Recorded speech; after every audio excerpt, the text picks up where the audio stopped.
is the first official simulcast. It's my last official day and the first official simulcast between the JD Rucker Show and Wendy Bell Radio. And the only reason we're doing it like this is so that we've got a lot to cover today. 30 greatest threats, and I don't want to feel pressure to buzz through all of them. And if time doesn't allow each one of these threats, to be clear, they are all something that I could do an entire show on each one of them. No, we won't, because we're going to go through and touch the bases. We're going to just look at it a little bit at a time. You will notice today, every now and then, especially if you're watching on my channel, you will notice this. No, not wrong one. You'll notice this. That means that Brock, Wendy's producer, is speaking. And so instead of just watching me nod my head, we'll be putting that up there. So should be a decent day. I think we're going to have fun today. What about you, Brock?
Anywho, good, important stuff today.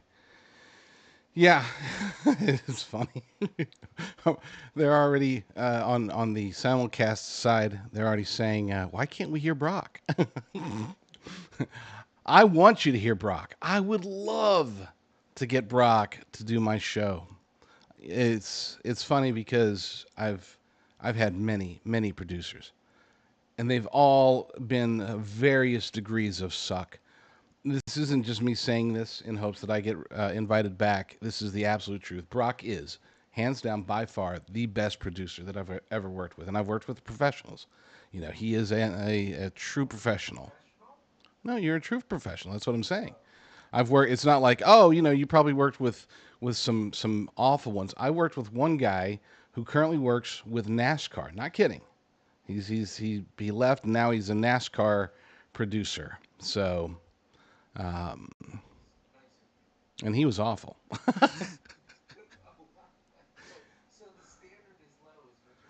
No, I think my standard is high and you meet it, and you're the only one that does. And again, I'm not just saying that. That's the legit, truthful statement. Brock is the man. So, no, I don't care. It's my last day either way. Fired or unfired, I am Mr. Truth Teller today. When do we start? I always forget. I always look at the clock. It's like, aren't we supposed to start at 9:05? No, we start at 9:06, don't we? So I'm probably running into radio as we speak, aren't I?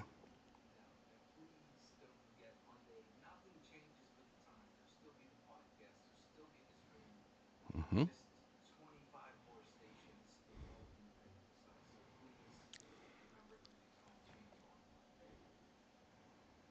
Right on. I can see in the screen Brock is doing some cool stuff. So I'm going to shut up and let him do his thing.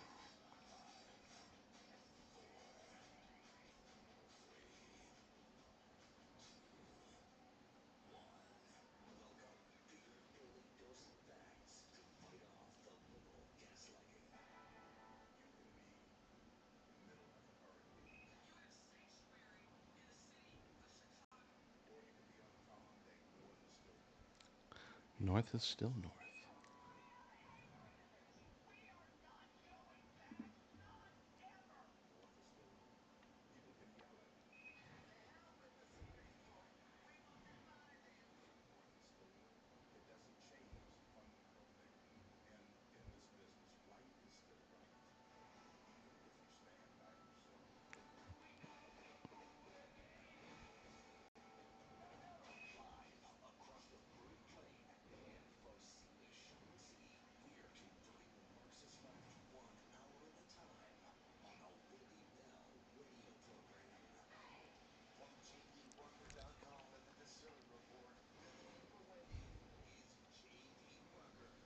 Hello, my friends. Hello, hello, and welcome to the last day that I'm going to be guest hosting for the Wendy Bell Radio Program. Wendy returns next week at a new time. Don't forget, she starts off 2 hours earlier, as do I. My show, which airs directly after hers, is going to move back 2 hours as well. And Patriot TV, my other show, will also move back 2 hours.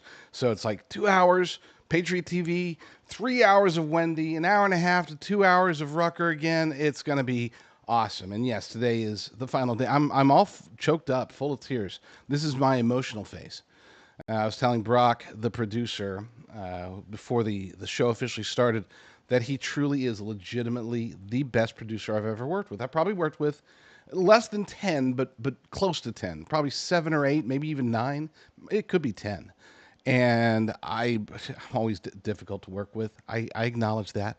Brock is able to handle me like a champ. He keeps me on target. He's always Johnny on the spot. He is absolutely amazing. And if you are one of my former producers and you're listening, sorry.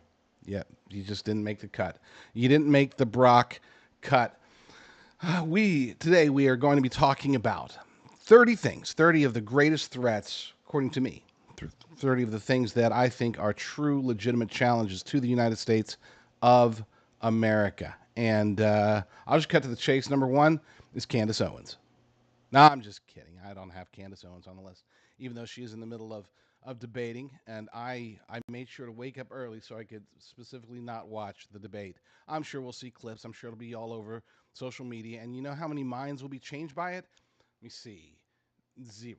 No minds will be changed. Those who are against Candace, against the whole concept that Charlie Kirk was killed by Israelis controlling Turning Point USA and using Erica Kirk as an assassin or something like that, those people will continue to believe that. And those who think that Candace is crazy will come out of this debate still thinking that Candace is crazy. So not excited about watching it today. I'm sure it's going to take down our Rumble numbers just a bit, and I'm okay with that because it's sort of like a car crash. You know, unfortunately, we say that we're not going to get involved. We say that we're not going to be that guy that watches, but it's if we're driving by one, everybody looks. Everybody looks. 100% of us look, and that's a shame. But neither of those things are on my list of 30 greatest threats facing America. Let's get started because it's 30. So we are simulcasting on Wendy Bell Radio as well as the JD Rucker Show. This one, Wendy Bell Radio, will continue on for the next 3 hours, whereas the JD Rucker Show will continue on however long is necessary. We'll do a raid from here to finish it off over there if need be. If not, if I can get through all 30 in the first 3 hours, boom, then we'll talk about other things, which there are other things happening.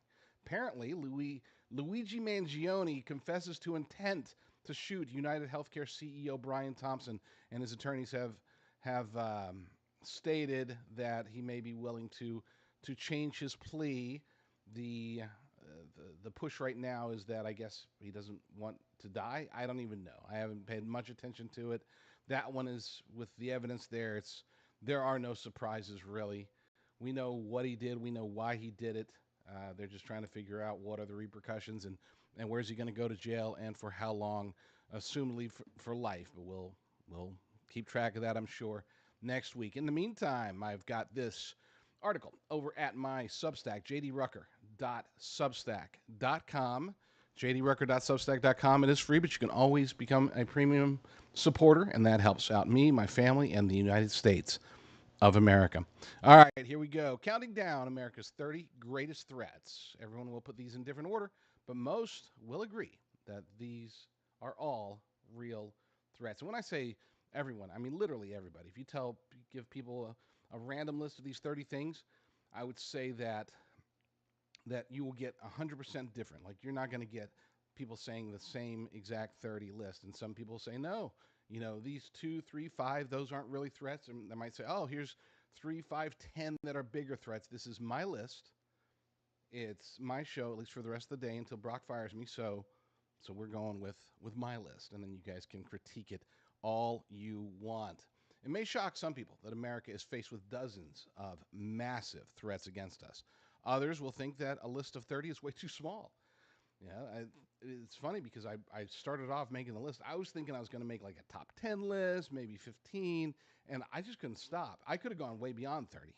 I just didn't, because just trying to keep it, make sure that I can get the show done today instead of having it extend into tomorrow. From dependence on hostile supply chains to the ongoing border crisis, from the rising occult to the fall of personal meaning, and from foreign wars to the transhumanist temptation, America and her people are bombarded with challenges every single day. Now, one thing to keep in mind, we're going to be talking about ideological threats, the ideology of those threats. I'm not going to say the biggest threat is the Democrats, or the biggest threat is the Islamists, or the biggest threat is, it's not going to be like that. It's the New World Order. No. We're going to be talking about the individual threats themselves. Instead of focusing on groups, we know that, for example, the Democrats contribute to a whole bunch of these. We know that the Republicans contribute to a lot of these. We also know that the globalist elite cabal contributes to probably all of these. So we're not going to focus on the threats as being individuals or, oh, it's all Obama's fault. No. We're going to focus on the ideology behind each threat itself. So what better place to start in the top 30 list than with number 30? Educational capture. And it's funny because I was going through and I showed this list to someone and they're like, that's number 30? It's like, I hate to see what the other 29 is. It's like, yeah, exactly.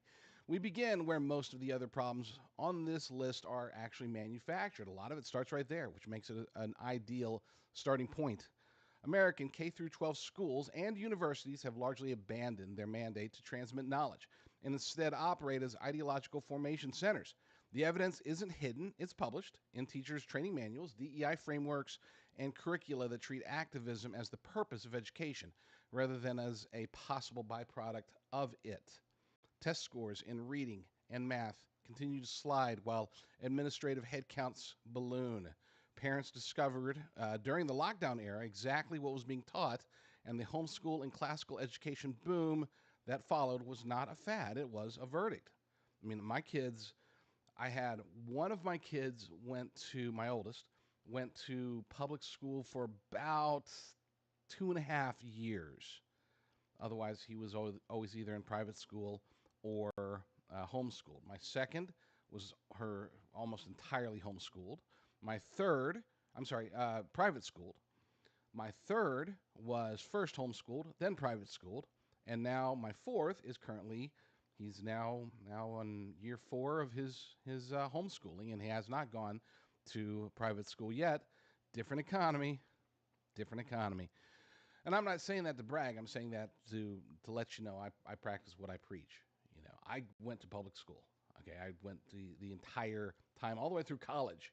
Okay, I was in a public school. I didn't end up paying for any of my schooling ever. I mean, obviously a little bit of paying here and there, but you get the idea. It was paid for by the state throughout, all the way to graduation. And back then it was different. I can honestly say that back then, all those 100 years ago, that things were very much different. Tens of millions of children remain in the system, and a nation that lets its adversaries catechize its children should not be surprised by what those children grow up believing. And it's sad because they are believing these things. They are allowing. And then when I say they, I'm not just talking about the children. I'm talking about the teachers. I'm talking about the parents. They are allowing our kids to be to be infected. Some of them are participating actively in pushing those infections. There's a story, Teacher of the Year, and I just barely saw it this morning. I didn't have time to get the sound and to get it ready for the show. But it was a former Teacher of the Year. She was recently Teacher of the Year, I believe, last year in her school district, and she said that she was resigning. She was speaking to the school board. She said, "This is my resignation. I was pressured to change the grades for one particular student. The student has apparently a mother that berates teachers, that goes and throws fits in the office and goes on field trips and all this other stuff, and just a horrible person. And again, I don't know who the person is. I haven't seen video of this person. Can't confirm this, but this is a Teacher of the Year, young, and she was explaining that this is why she's quitting, because the school board, school leaders, I don't know if it's the school board or the principal or whoever, probably the principal, but she was pressured to change the grades for a student in order to, I guess, help that student along. Doesn't do that student any favors, of course. You know, that student will grow up, as so many students are nowadays, grow up not being able to do what they're supposed to be able to do as a result of schooling. The results have changed. It's not just because of bad teaching. It's not just because it's definitely not because there's not enough money into education. I'm out here in California. I can tell you there's plenty of money in education. It's not the lack of money. It's the lack of direction. It's the lack of soul. It's you could look at a billion different directions of why this is a challenge, but because education is where everything starts for our nation, we can see where the rest of this starts to cascade like a domino. After the break, we will move on to number 29. We made it through the first one during the first segment, so praise God for that. We will speed it along and get through this list as best we can right here on the Wendy Bell Radio Program. And hopefully, just to be clear, I hope that Brock is truly legitimately Johnny on the spot and cutting me off at the appropriate time so that I am not on the air when these things are being said, spoken, whatever, such as right now. Like, he's not coming on there to say, hey, no, I got you covered. Nobody can hear you except on Rumble. We can hear you on Rumble, can't hear you on radio. If you're out there and you can hear me on radio, I just want to say what I said earlier about Brock is wrong. He's awful. Oh, no, he's back. There he is. Hey, Brock.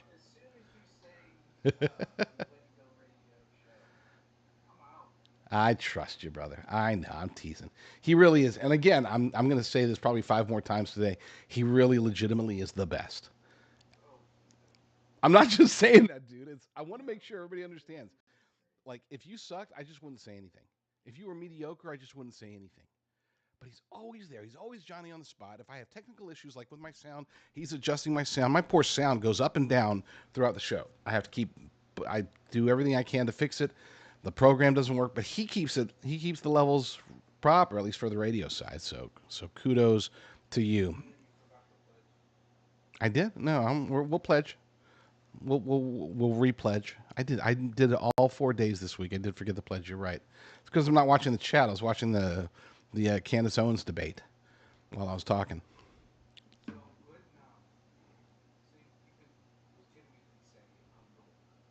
Hmm.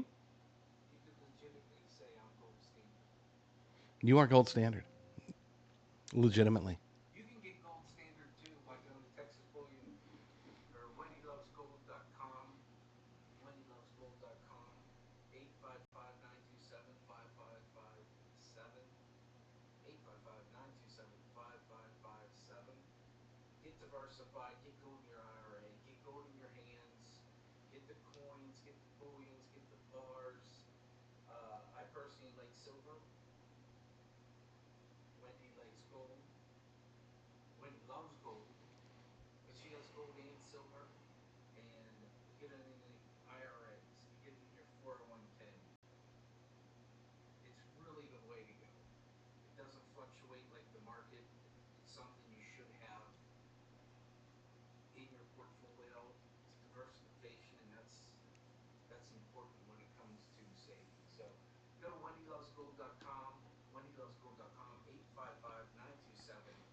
That is great, and you will be seeing a lot of the JD Rucker stare today because since we're doing the simulcast, I don't want to just sit here and because they can't hear Brock on my channel. So I know I wish they could. I would love for them to be able to. That would be amazing. I would let you run all the spots, even on my channel.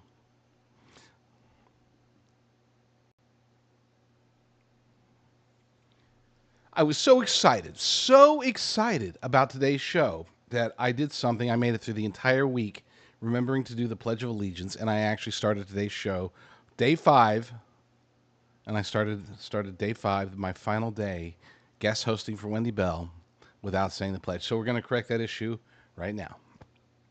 I pledge allegiance to the flag of the United States of America and to the republic for which it stands, one nation, under God, indivisible, with liberty and justice for all. Amen. I'm going to start saying that on my show, unless I forget, which is always possible. So yeah, let's get it. We're going to keep the ball rolling. Number 29. Number 29. The greatest threats facing America today is dependency on a hostile supply chain, and not just one, multiple hostile supply chains. We are dependent, and we shouldn't be. We are the only nation in the world that has everything that we could possibly need in a pinch if the rest of the world were to collapse. If somebody built a gigantic 300-foot wall around us and the Golden Dome, and nobody could get in, nobody could get out, the United States would last the longest because we have everything that we need, including now rare earths, which was one of the big ones that was always a challenge for us in the past. Now we're starting to, the infrastructure is not there yet, but we have found the deposits, we found the places, we got the contracts rolling, everything's getting expedited. We might be able to wean ourselves off of the China teat sooner rather than later. The United States cannot currently produce or scale, and on its own soil, many of the things it cannot live without. Not because we don't have them, but because we've been allowing others to maintain a degree of control. The overwhelming majority of active pharmaceutical ingredients trace back to China and India. It's like 90%. Advanced semiconductors flow through a single island that Beijing openly intends to absorb, that being, of course, Taiwan. Rare earth processing, fertilizer inputs, transformer components for the electric grid. The list of critical dependencies reads like a hostage inventory. Reshoring efforts have begun, and credit where it's due, but a fab takes years to build, and a pharmaceutical supply chain takes even longer. Until then, every foreign policy decision we make is negotiated with a quiet gun on the table, and everyone in Washington knows whose hand is on it. And again, it's mostly China. Now, praise God, it works in both directions. We have certain things that we have control over. Right now, for today, that being the biggest one being the consumer. We have the consumers. We have the money. We have control. We have the military. We have a lot of things going for us that allow us to maintain certain amounts of leverage over every other nation on the planet, at least every other nation that has any leverage against us. There are certain nations where we have nothing on, and they have nothing on us, and that's fine. I would actually rather that be the case across the board. I don't want other people to depend on us any more than I want to depend on other people or other nations. I wish we had more universal sovereignty. Everybody is in it for themselves. Everybody takes care of their own people, and that's it. And then if there is certain degrees of trade, it's by choice and not by necessity. But of course, that could never happen, not in today's world. Number 28. We're going to get through this one quickly because this is an easy one. Biblical illiteracy amongst the quote-unquote self-identified Christians. Surveys from Lifeway, Barna, and the American Bible Society keep telling the same story with different numbers. Enormous percentages of professing Christians cannot articulate basic doctrine. They seldom open their Bibles outside of Sunday, and they hold beliefs about salvation, about the nature of Christ, about truth itself, that the historic church would have recognized as heresy. And thank God, many of us are starting to recognize it as heresy as well. This matters for the nation because the church cannot discipline the country it has not if it has not disciplined itself. A biblically illiterate Christianity becomes a mirror of the culture rather than a light to it, blown about by every wind of doctrine, precisely as Paul had warned. Many of the failures further up this countdown grow in the soil of this one. Without the Bible, without a clear understanding of the Bible, the church itself becomes neutered. Brocken noted, I have not seen this clip yet, but apparently there's a clip where James Tallarico, who's trying to become a United States Senator in the great state of Texas, he is out there telling children that, oh, you can't really trust the Bible. Can't trust the Bible with children. They can't understand it. This isn't for them. Meanwhile, of course, we can trust children to tell us about their gender. We can trust children to tell us if it's dumb. I want to use a harsher word, but we're on radio, so I won't use that harsher word. But I think you all know the word that I'm talking about. It is legitimately stupid how the church, which is supposed to be more than just not, I'm not just even talking about for Bible believing Christians. I'm saying just in general, the church within communities, within cities, within states, within the entire nation should be, at the very minimum, a moral sounding board. It should be a place where people who understand doctrine, who understand the Bible, are able to express their perspectives, express what the Bible says about this, what the Bible says about that. Unfortunately, we can't even get many of us, not all of us, but many of us that are self-professing Christians have very little understanding of who Jesus Christ even was, who he is today, who he is right now, and his impact on the United States of America, his impact on the entire world. That impact is only going to grow, praise God for that, in the future. But in the meantime, we seem to be lost. After the break, we will get to number 27 right here on the Wendy Bell Radio Program. Testing Brock again. Did he get it? I think he got it. This time it's easier because on the bottom of the hour break he's rock solid, Johnny on the spot. I've got a hard cutoff, and I meet it every day except the one time when he had to cut me off. So hopefully he got all that squared away. Cruising along. I mean, we are cruising along. 2 segments. We've gotten through 3 of them, which means that we are on pace to get through, let's see, 2 segments. So we'll say that I can get 3 per 2 segments, and we have another 2, 4, 6, 8, 10.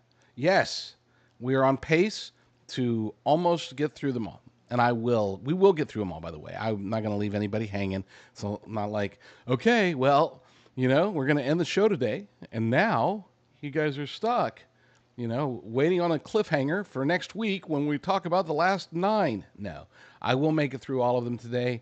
And if I have to expand on that, we will do so on the J.D. Rucker Show. But Brock's back, so hopefully none of that went to radio, right? Am I right? Again? Son of a gun. How bad is it? It drops, but for radio, it drops for them on the stream, but for the radio, I hate StreamYard. I know you want me to use StreamYard, but StreamYard's the only one that does it. yeah, Yeah, it's your fault. I've never had it happen. Well, because you're there in the studio. You're running the board. Plus, you're a No, technical yeah, I've person. never had it. Yeah, but I've never had it on StreamYard either. Mm, well, Anyway, anyway. it's a good pick me up when your mic goes down? Bloodflow7.com. Bloodflow7.com/Wendy helps you get through the day, helps you not nap, gives you more blood flow, gives more oxides to your blood, which opens up your arteries. It changes the way you sleep because you don't nap throughout the day.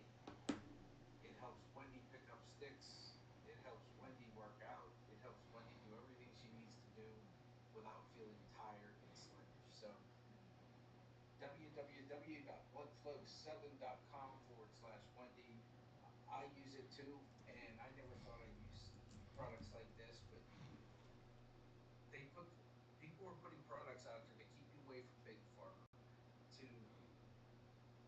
avoid the doctors.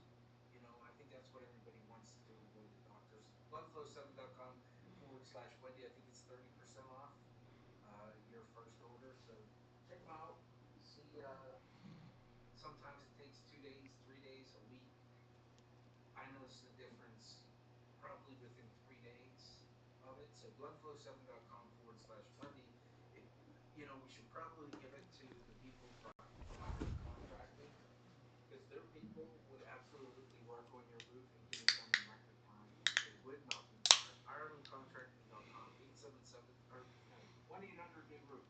1-800 new roof. IrelandContracting.com. Amish installers, they're hard workers, they're honest people. They did Wendy's roof, which is huge, with skylights in less than a week, which is, and that was with rain.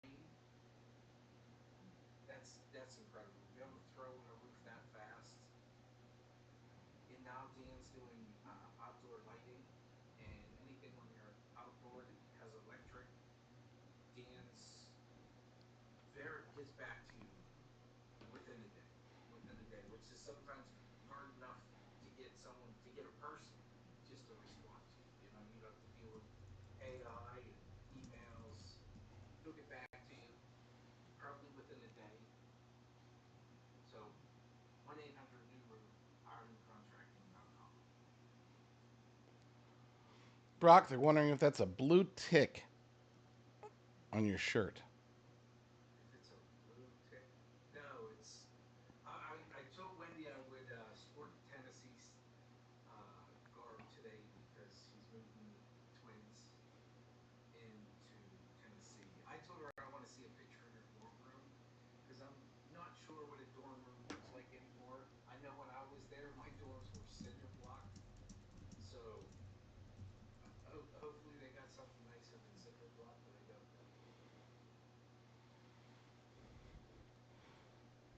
Nice. Nice stuff. Yeah, I knew that the I should have made it shorter so that people could see it on this side as well. But I figured nobody would care because nobody ever cares when I do the stare. Nobody cares when I do the stare. You know, it's funny. We were supposed to do a. I had promised that today was going to be a feel good. I started looking at all these things, right? I started looking at oh, we're going to get some positive stories out there. We're gonna end off without the doom and gloom. And then I realized that ain't me. You know, it's just not. It's like people Yeah, I say, mean, with the amount of stuff going on in this country right now, yeah. Well, it never has been though. I mean, even when before, even in the old days. But yeah, it oh, is by the way, this isn't blue tick.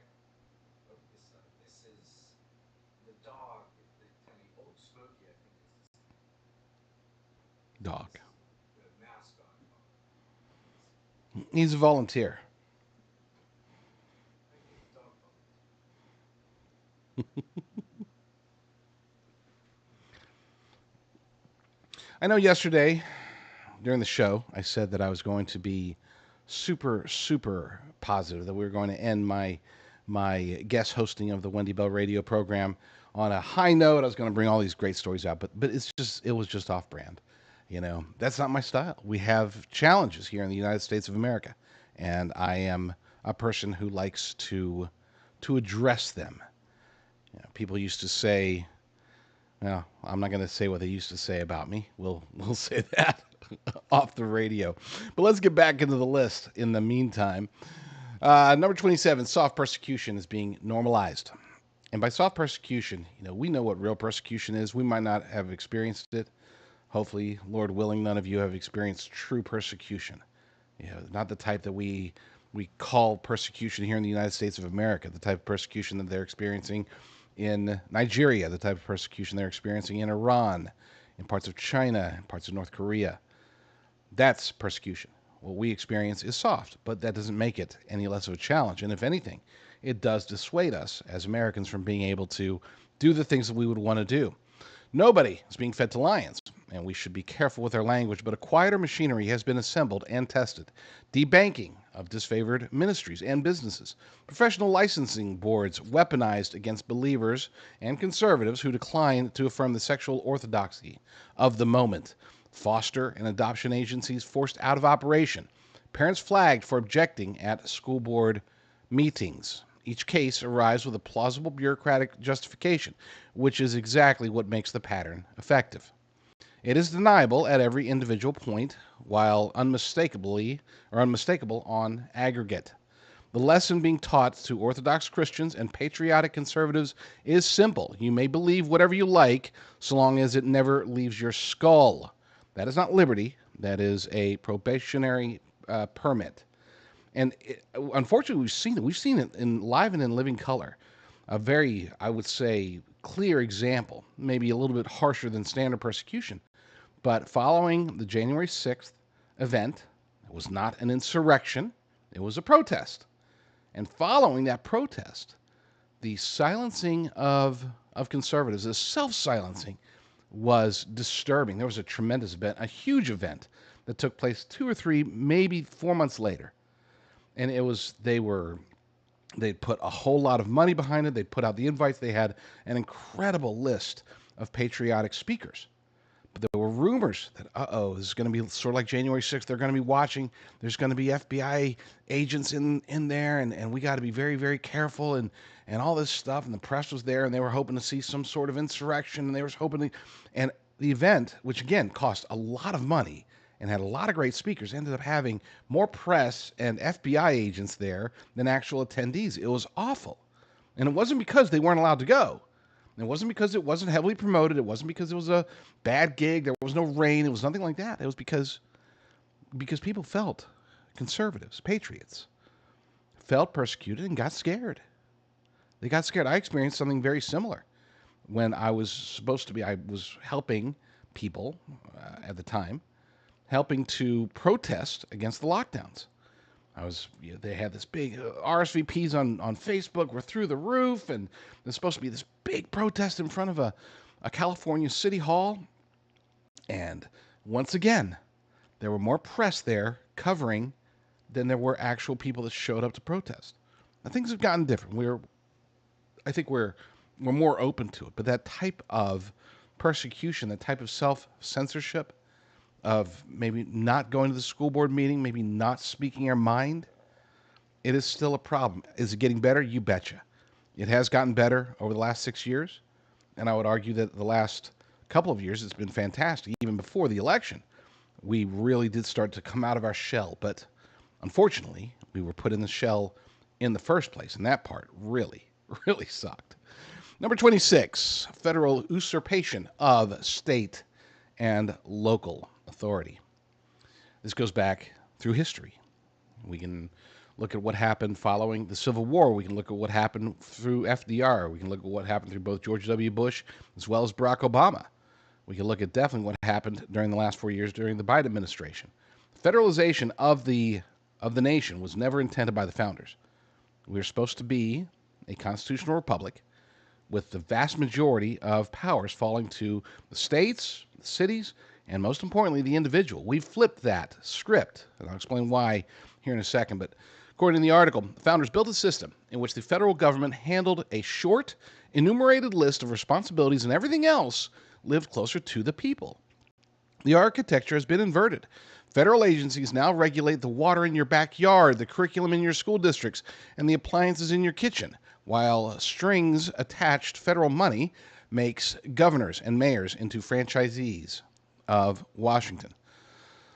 Subsidiarity, the old and deeply biblical principle that problems should be solved by the smallest competent authority, has been abandoned. The result is a nation where elections for president feel apocalyptic because we have allowed one office to matter far more than it was ever designed to matter. And I had noted during yesterday's show that the most important elections, the most important offices that you should be paying the closest attention to are the ones that are close by.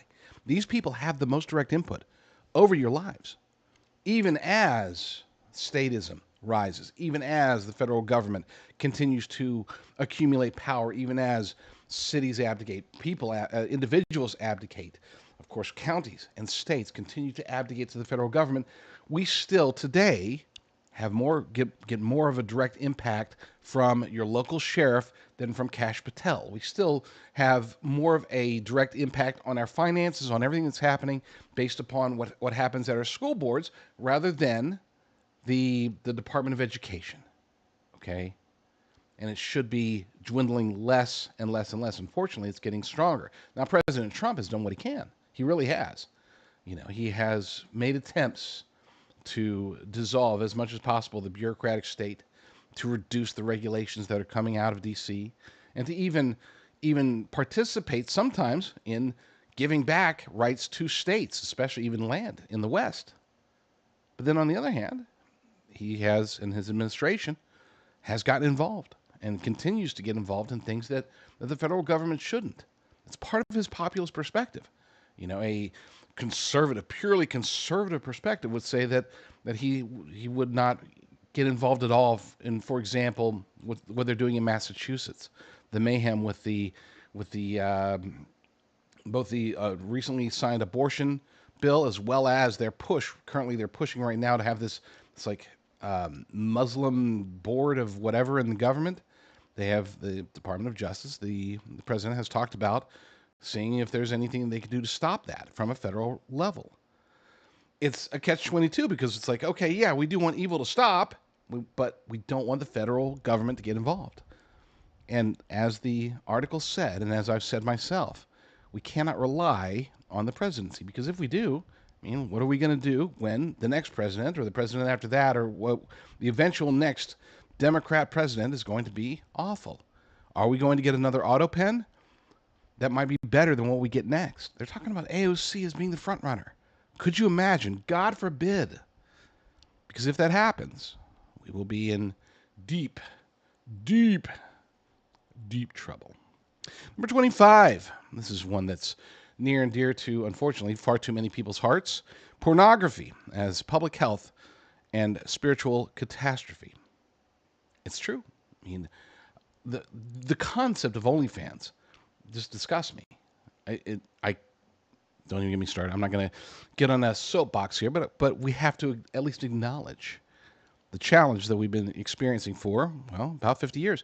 We ran a 50-year experiment on what happens when a society makes unlimited, escalating sexual content available to every man, woman, and child with a screen.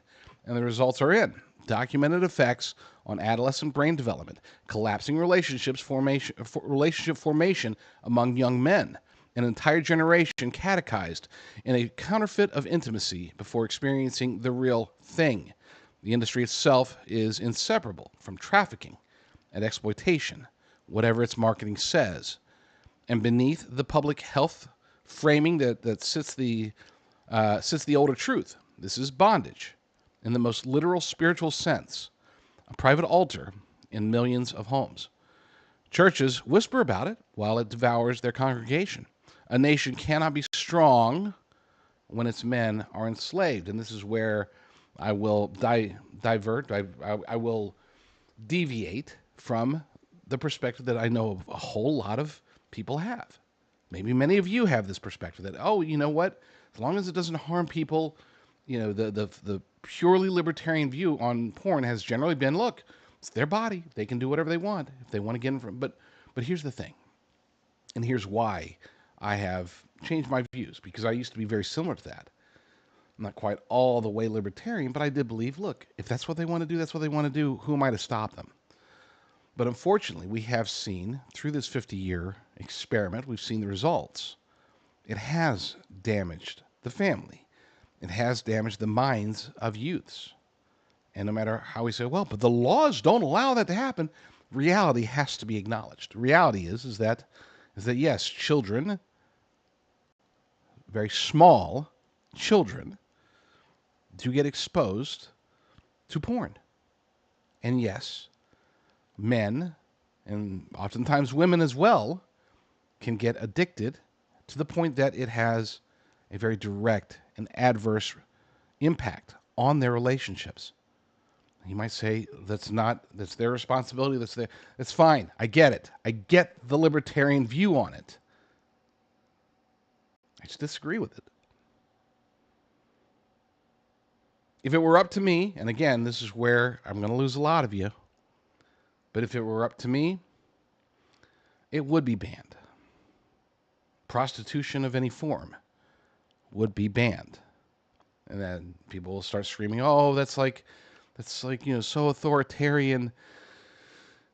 If I thought that there was a true legitimate way to keep it isolated, in other words, to keep it the way that it's legally supposed to be, to where children couldn't be impacted, to where families were only impacted as a result of choice rather than incidental, accidental, whatever, then I would be all in favor of, people can do what they want to do. But it's what they want to do privately. And if it does have an impact, as it does in American society, then we should have that debate. A lot of people won't have that one on their list, but it definitely made mine. When we get back to the Wendy Bell Radio Program, I will be talking about number 24, which is actually quite an important one. So stay tuned. We will be right back.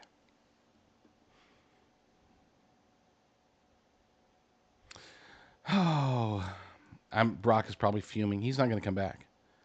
He's going to be like, "Don't you take away my porn." That was a joke, Brock. Even though I'm sure that you know, his liberty. Come on, hit me. I'm a libertarian. Yeah. I sway libertarian when I vote, but I don't disagree. Ah, You know, thank you. I think you know It's gotten too bad. I think adults are going to make their own decisions, good or bad. Uh, but I think when kids are exposed to it, I think that changes everything. And I think the more you can shelter kids till they can make good logical decisions, I'm all behind. The median age of the first time a girl in America sees a penis is 11. Wait, whoa, say that The again. median age when an American girl sees a penis online is 11. Yeah, how's that? See, to me, that's how's that happen? And I get times have changed. You know, when I was a kid, if you find a Playboy, and it just wasn't in my house, so like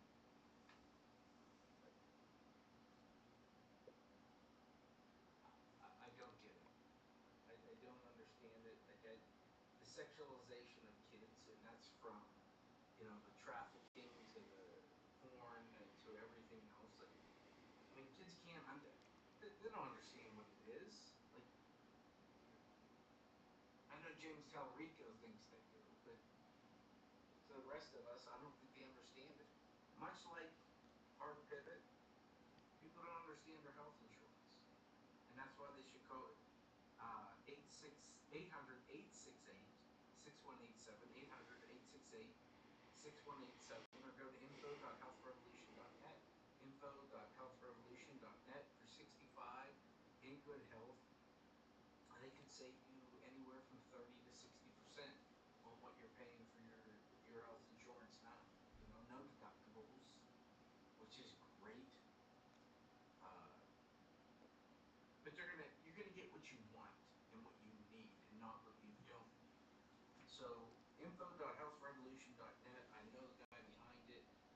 I had him on my Rumble channel. Just a knowledgeable guy, honest, upfront with you, uh, brutally honest with you. So give them a call, 800-868-6187, info.healthrevolution.net. Michael's used it. He said it was super easy to sign up for. So info.healthrevolution.net, 800-868-6187.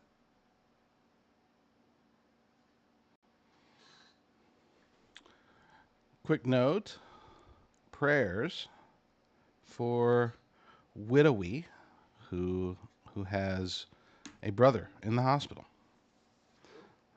Who? Widowy.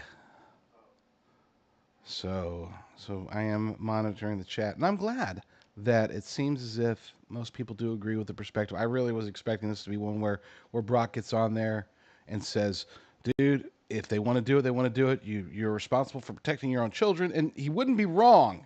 Okay. That's where I stand. Or the parent. I say this a lot. You need a fishing license to fish, but not to be a parent. It, Well, I don't want any licenses at all to do anything, but that makes me kind of a libertarian too. Fishing license, really? That's the dumbest thing. Sorry, isn't it? it I is. should be able to catch as many fish as I want. Exactly. There you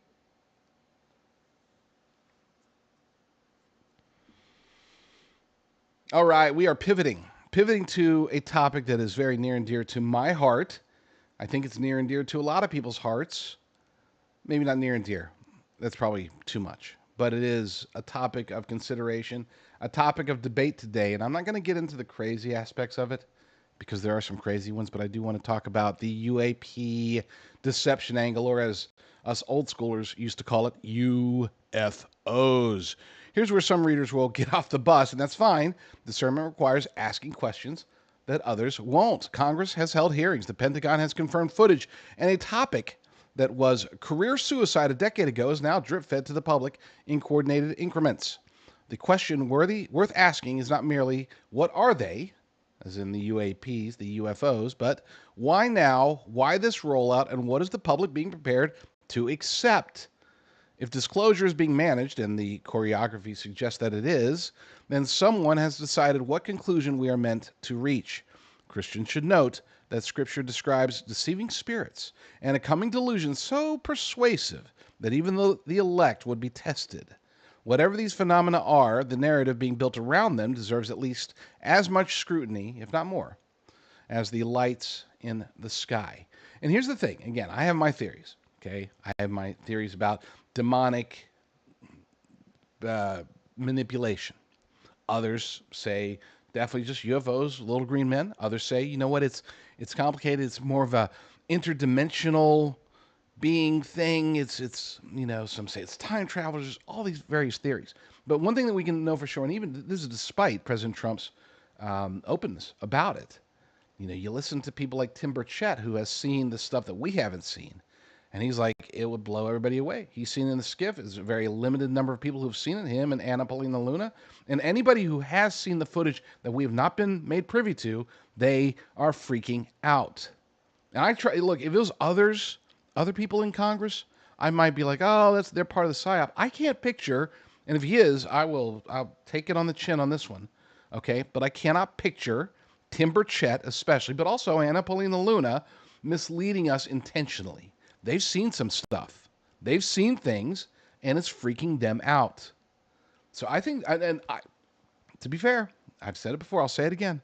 My wife and I did witness UFOs in Arizona about 15, I guess 15 or 20 years ago. It's been a while, but we saw them. This is before, unfortunately, before we had high quality cameras. We tried to get them on our flip phones, couldn't get them.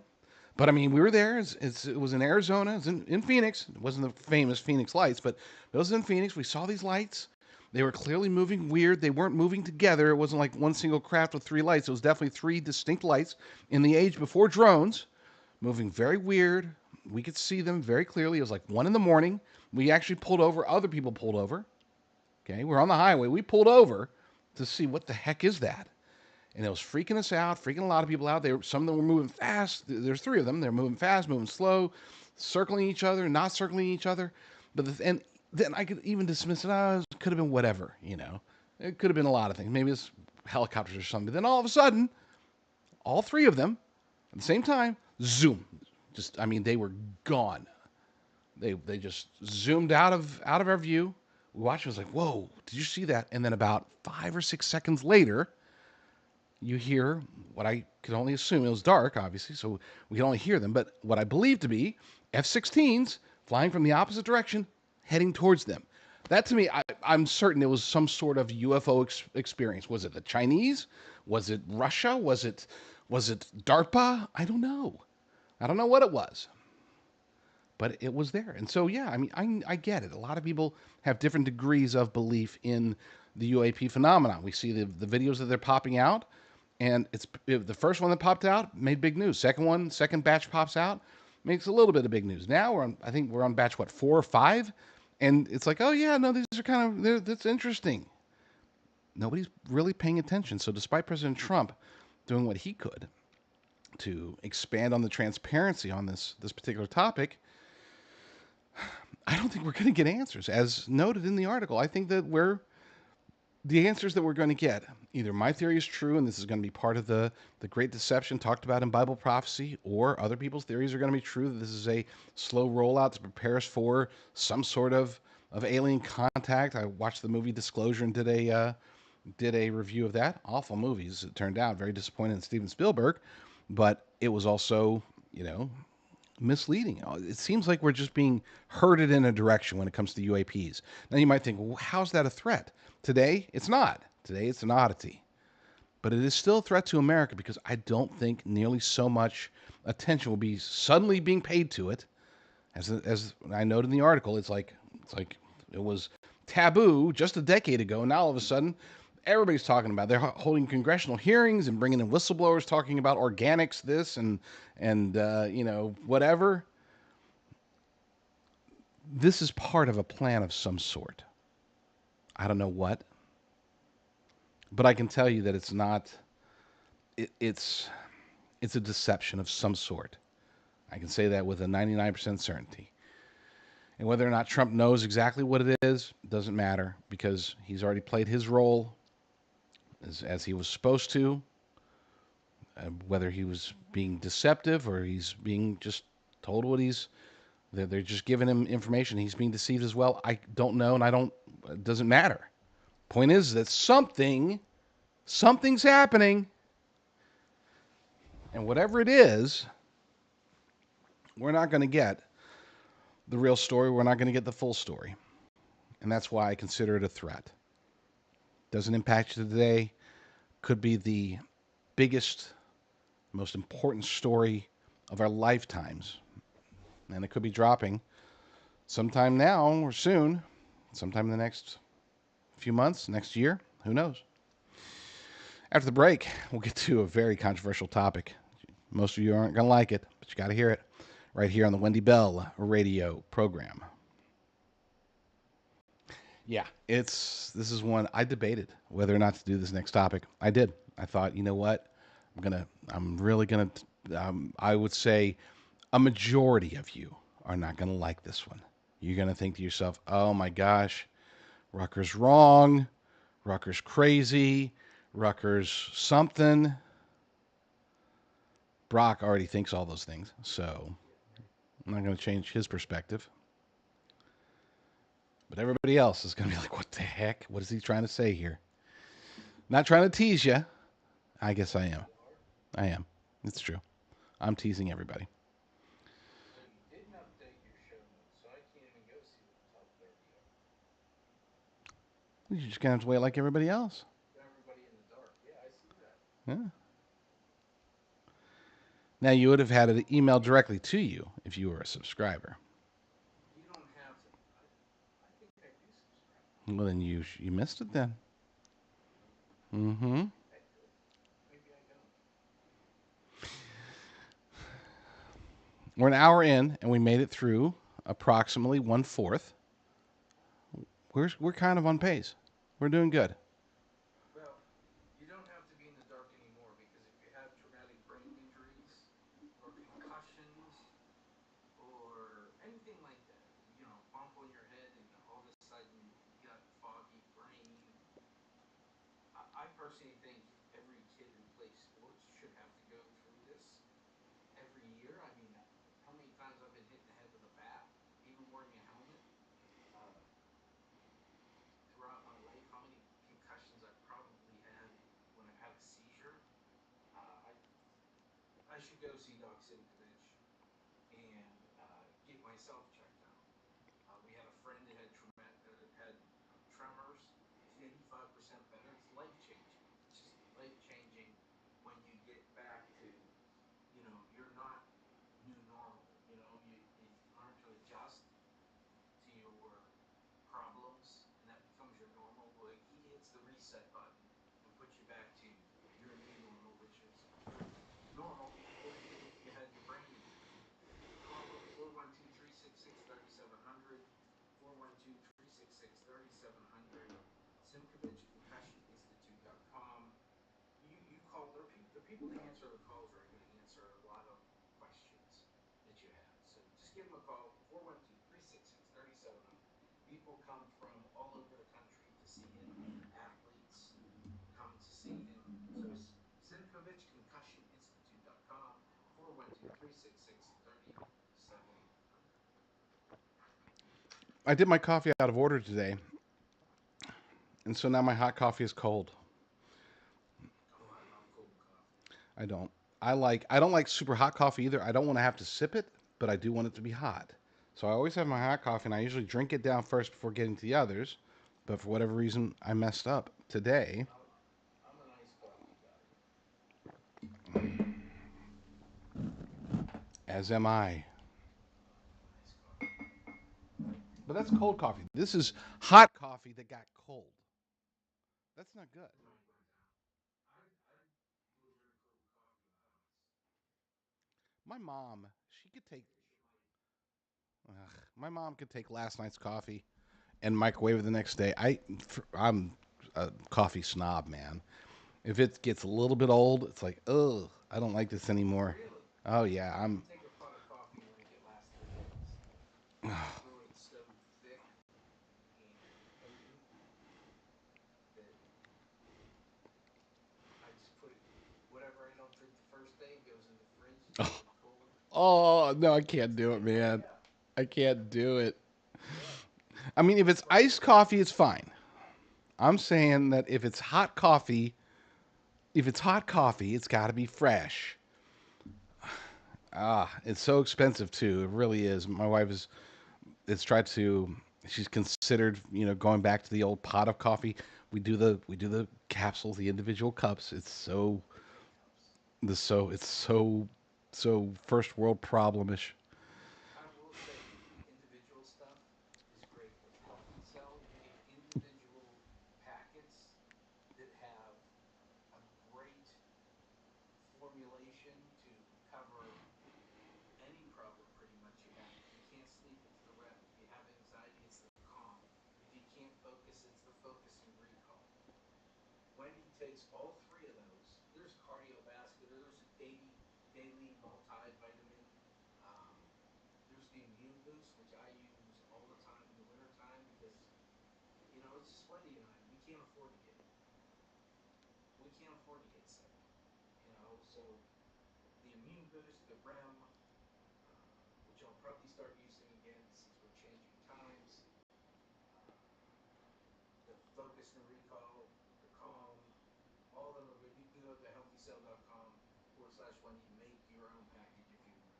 Um, healthycell.com/Wendy. I love them. They're in the little packets. They taste good. They don't taste like medicine. They keep you away from big pharma. So healthycell.com/Wendy. You always catch me in the middle of a drink.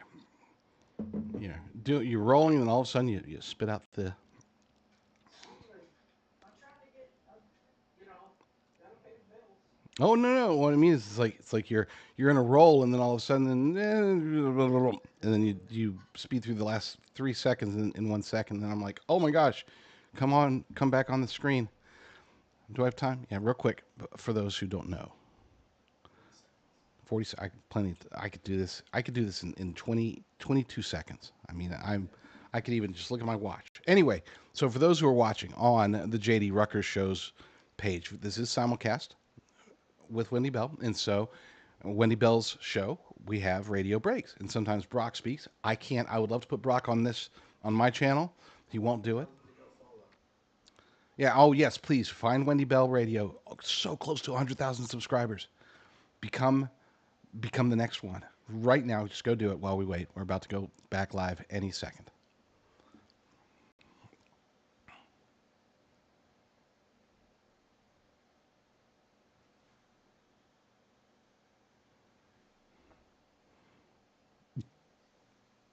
Any second. Yeah.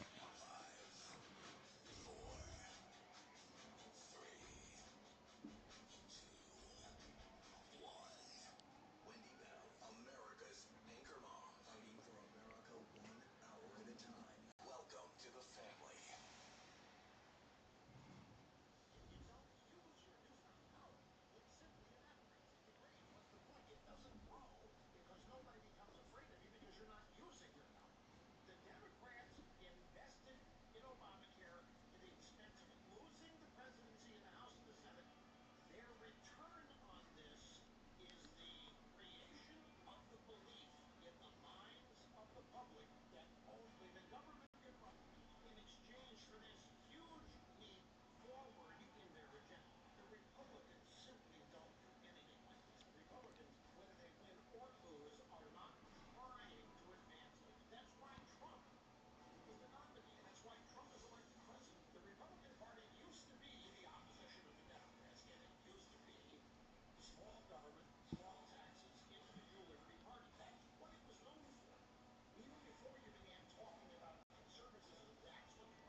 Yes, that is me. I am JD Rucker. I am the guest host for just this one final day, Lord willing.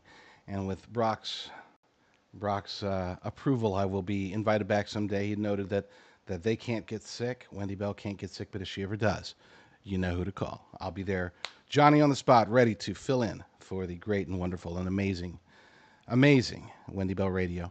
If you are watching on my channel, please go visit her channel. Just do a search for Wendy Bell Radio and subscribe because her show, which is 3 hours prior to my show, is amazing. It's worth watching every single day. I do. It's what prepares me for my show. It's like, I need to steal that one and use it during my show. I've done that before. Yes, it's true. You caught me. So, we are talking about 30 greatest threats. The 30 greatest threats facing America today. This next one is probably the most controversial of them. Some of you, most of you, I would say, are going to completely disagree with me, but hear me out. Wait till I get all the way through it before you pass total judgment. I call it, number 23 is the rapture escapism problem. Now, to be clear, my perspective on the rapture, pre-trib, post-trib, mid-trib, all these various tribs, non-trib, pan-trib. There's plenty of theories out there regarding the rapture, and my perspective on it doesn't matter. It doesn't, because I take it almost like a variation of Pascal's wager. Right? If you go in thinking, hoping for an early exit, but planning for a late one, then if you're wrong, awesome, you got out early. If you were right, sucks. You're going to go through some tribulation. You're not going to have wrath, though. And in that scenario, you may have prepared. The church may have prepared. You may be ready for whatever tribulation is thrown at us. And there are many millions, maybe billions of people, Christians in the world today, who are experiencing some degree of tribulation already. So I would argue that, yeah, they have not been raptured, and yet they are experiencing bad tribulation. This one is aimed inside the house. Much of American evangelicalism operates on the assumption that believers will be evacuated before anything truly difficult happens, and that assumption has consequences. A church expecting a rescue does not build for endurance. It doesn't create parallel institutions, harden its communities, or prepare its people to suffer well, because why fortify a building that you're about to leave? Set aside for now the exegetical debate, just for now. Reasonable believers land in different places. I know people that I completely, totally trust who believe in post-trib. I know people that I completely, totally trust who are mid-tribbers. There's a lot of people that I listen to on a daily basis that are pre-tribbers. And there are even many out there, a growing number, it's odd, but a growing number of people who are non-tribbers. They are non-rapture people. They say there is no rapture at all. And these are Bible-believing Christians, mind you. So, you know, there's a wide array of beliefs. But because it's not a salvific issue, in other words, your salvation is not determined based upon your perspective on the rapture, it's not one that I'm not bullish about it in one way or the other. One direction or the other, doesn't matter. Okay? I will listen to people with all sorts of views as long as the rest of their biblical doctrine is accurate. The practical problem remains: if the church is still here when prophesied events unfold, then millions of Christians will face a crisis of faith that their pastors never prepared them for. Hope for an early rapture, prepare for a late one. Now, I know that a lot of people, and especially if you're a non-Bible believing, or if you don't believe in the Bible, if you're not a Bible believing Christian, you're probably like, oh, it doesn't matter. But this does impact everybody, and it is a threat if and when things really do get bad. And I say if and when, it will get bad at some point. The question of whether we're here or not, that's up for debate. The question of whether it's going to happen this year, next decade, next century, next millennium, to some of us, the clock is ticking. To me, I think we're in the biblical end times. I think that it's right there. It's on the horizon. And understanding that, there may or may not be a pre-trib rapture, but if there's not, then we need to get prepared for the crazy times to come. That, to me, again, if you're understanding it sort of from a variation of Pascal's wager, then you're in good shape. All right, I'm going to run away from that one. as quickly as possible because again, I know that there's a lot of people out there. No, Rucker, you're wrong. It's going. We're totally out of here. No need to worry. No need to prepare for anything. It, it, hope for the best. Pray for the best, but be ready in case something else happens. Number 22. I'm running to the next one real quick. Border and sovereignty erosion. Look, President Trump has done a fantastic job of sealing the border, but we still have tens of millions of illegal aliens here. And what happens since none of his changes, especially stay in Mexico, which is the most important one, none of his changes have been codified. So, if, God forbid, AOC or somebody else is president, January 20th, 2029, they're going to open the borders right back up. So, this is still a huge issue. And some are, I know that Tom Homan's doing the best he can. I know that Mullen is doing his thing. But we're just not seeing, in my humble opinion, we're not seeing as many deportations as we should be by now. It's been great, especially the self-deportations. Fantastic. Good work. And the 15 straight months without a single release at the border. Awesome. Okay? Good stuff. But it is still an issue. The border crisis is usually argued in terms of numbers. Encounters, gotaways, fentanyl seizures, and those numbers matter. But beneath them sits a more fundamental question that our ruling class refuses to answer directly. Do nations have the right to remain nations? Sounds like a simple question. You'd think that people would be asking the question. You'd think that our leaders would be answering it, but the vast majority of them are not. A country that cannot decide who enters it is not a country in any meaningful sense. It is a territory with amenities. We saw that in Ceuta just last week, 2 weeks ago. Last week, 2 weeks ago. I think it was last week, right? Yeah.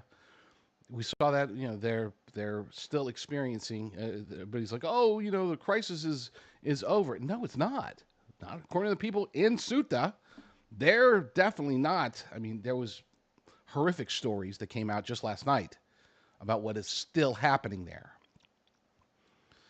Enforcement has improved dramatically under the current administration, and that should be acknowledged plainly. But the deeper wound is ideological. An entire generation of leaders in politics, media, and even the church was taught that borders are morally embarrassing. You keep hearing that from people like James Tallarico, from, I forgot the guy's name in Kansas, the nominee in Kansas. Was it Kansas or Nebraska? I forget. But yeah, I mean, even evangelical leaders, Catholic leaders, a lot of them are pushing for an open borders, of a nicer version of illegal immigration, which to me, there's legal immigration and then there's illegal immigration. I am, technically speaking, a legal immigrant. My dad was in the Air Force, met my mom, brought us over. Technically speaking, I still can run for president. I am still a natural-born citizen because my father was an American citizen in the Air Force at the time. But with that said, I'm also, technically speaking, an immigrant. I was not born in the United States of America. I was born to a non-American citizen. Now, I don't have dual citizenship. This is all I've known. This is who I am. But that doesn't change the fact that through legal immigration, I am here. And I am a big fan of legal immigration. I just want it to be, number one, I want it to be limited. Number two, I want it to be merit-based. And number three, it can only work at all if there is zero illegal immigration. That is possible, believe it or not. Build the wall, codify remain in Mexico, do the things that are necessary to protect our borders, because just 4 years of Trump is not going to be enough to fix the problem. We need to fundamentally change the way that the immigration system works. We need to fundamentally change and codify the things that will prevent the open borders that we had for 4 years. It just took 4 years of open borders to almost destroy this nation. Don't even get me started with a President AOC or a President Gavin Newsom or a President J.B. Pritzker or Gretchen Whitmer or any of them. God forbid a President Kamala. Jeez. Yeah, so until that idea is fully defeated, the idea of kinder immigration, not just outvoted, but fully defeated permanently, then every enforcement gain is one election away from reversal. And this is where I go back to, and I'll talk more about it here in a minute, but this is where I go back to the feckless GOP. Everything that we're seeing, all of the advances that we're seeing in our border policy are coming through President Trump. We're not seeing anything, not even on the table, really, coming from Capitol Hill, where Republicans control the House and the Senate. We always talk about, I've talked about it many times, how the Save America Act is important enough for us to get rid of the filibuster.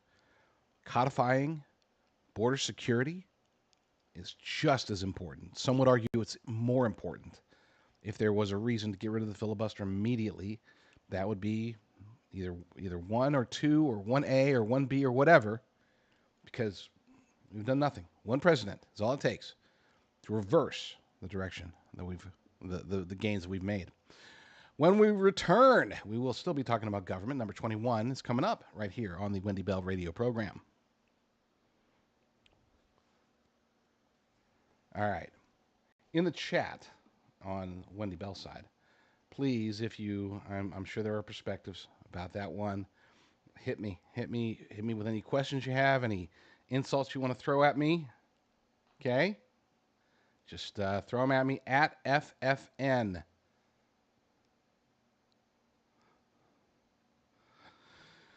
Do y'all think that getting the filibuster, you could codify a lot of things and change the direction of the country? Oh, for sure, we need to.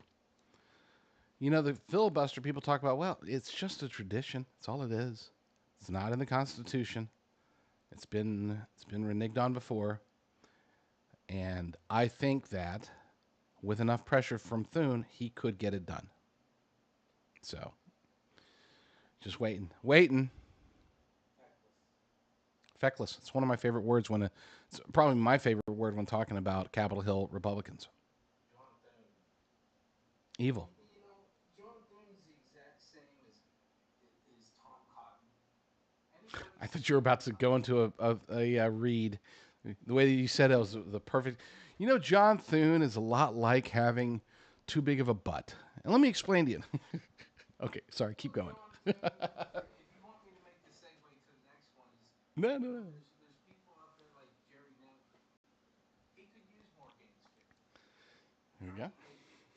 He could use the body composition. He could use the workout regime that he can get by going to moregainsfitness.com and getting on the program and having Kelly walk him through what he needs to do. She can do it for you too. You don't have to be a slob in Congress. You can be just you and find out what you need to do to lose weight, to get back into shape, to be able to play with your grandkids or play with your kids or play like me, play baseball when you're overaged and out of shape. So go to moregainsfitness.com, Ignite 90. I don't have to show you the pictures anymore. You've seen the results that she gets from some of the people who put in the time, put in the dedication, listen to Kelly. So moregainsfitness.com, check out the 90 Ignite program and see if she can change your life. I think we could all use our lives changed. And Nadler's on his way out, so there's that. Yeah.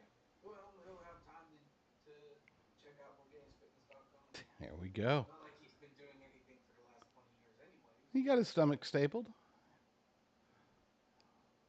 crapped himself on national TV. Yes, he has. Yes, he has. That's, While sleeping sometimes. yes.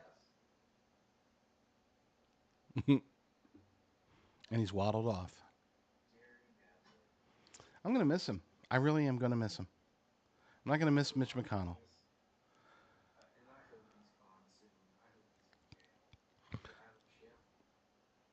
Adam Schiff. Adam Ted Schiff, Lieu. you know, What is it with California? You don't. guys need to get your together. We're not going to get anything together because it's California. It's That's what sucks. That's amongst the things. Ted Lieu. Ted Lieu could. He's not the most dangerous, but he could be the dumbest with what he says. Oh, I think there's some competition there. There's competition. There's no doubt there's competition.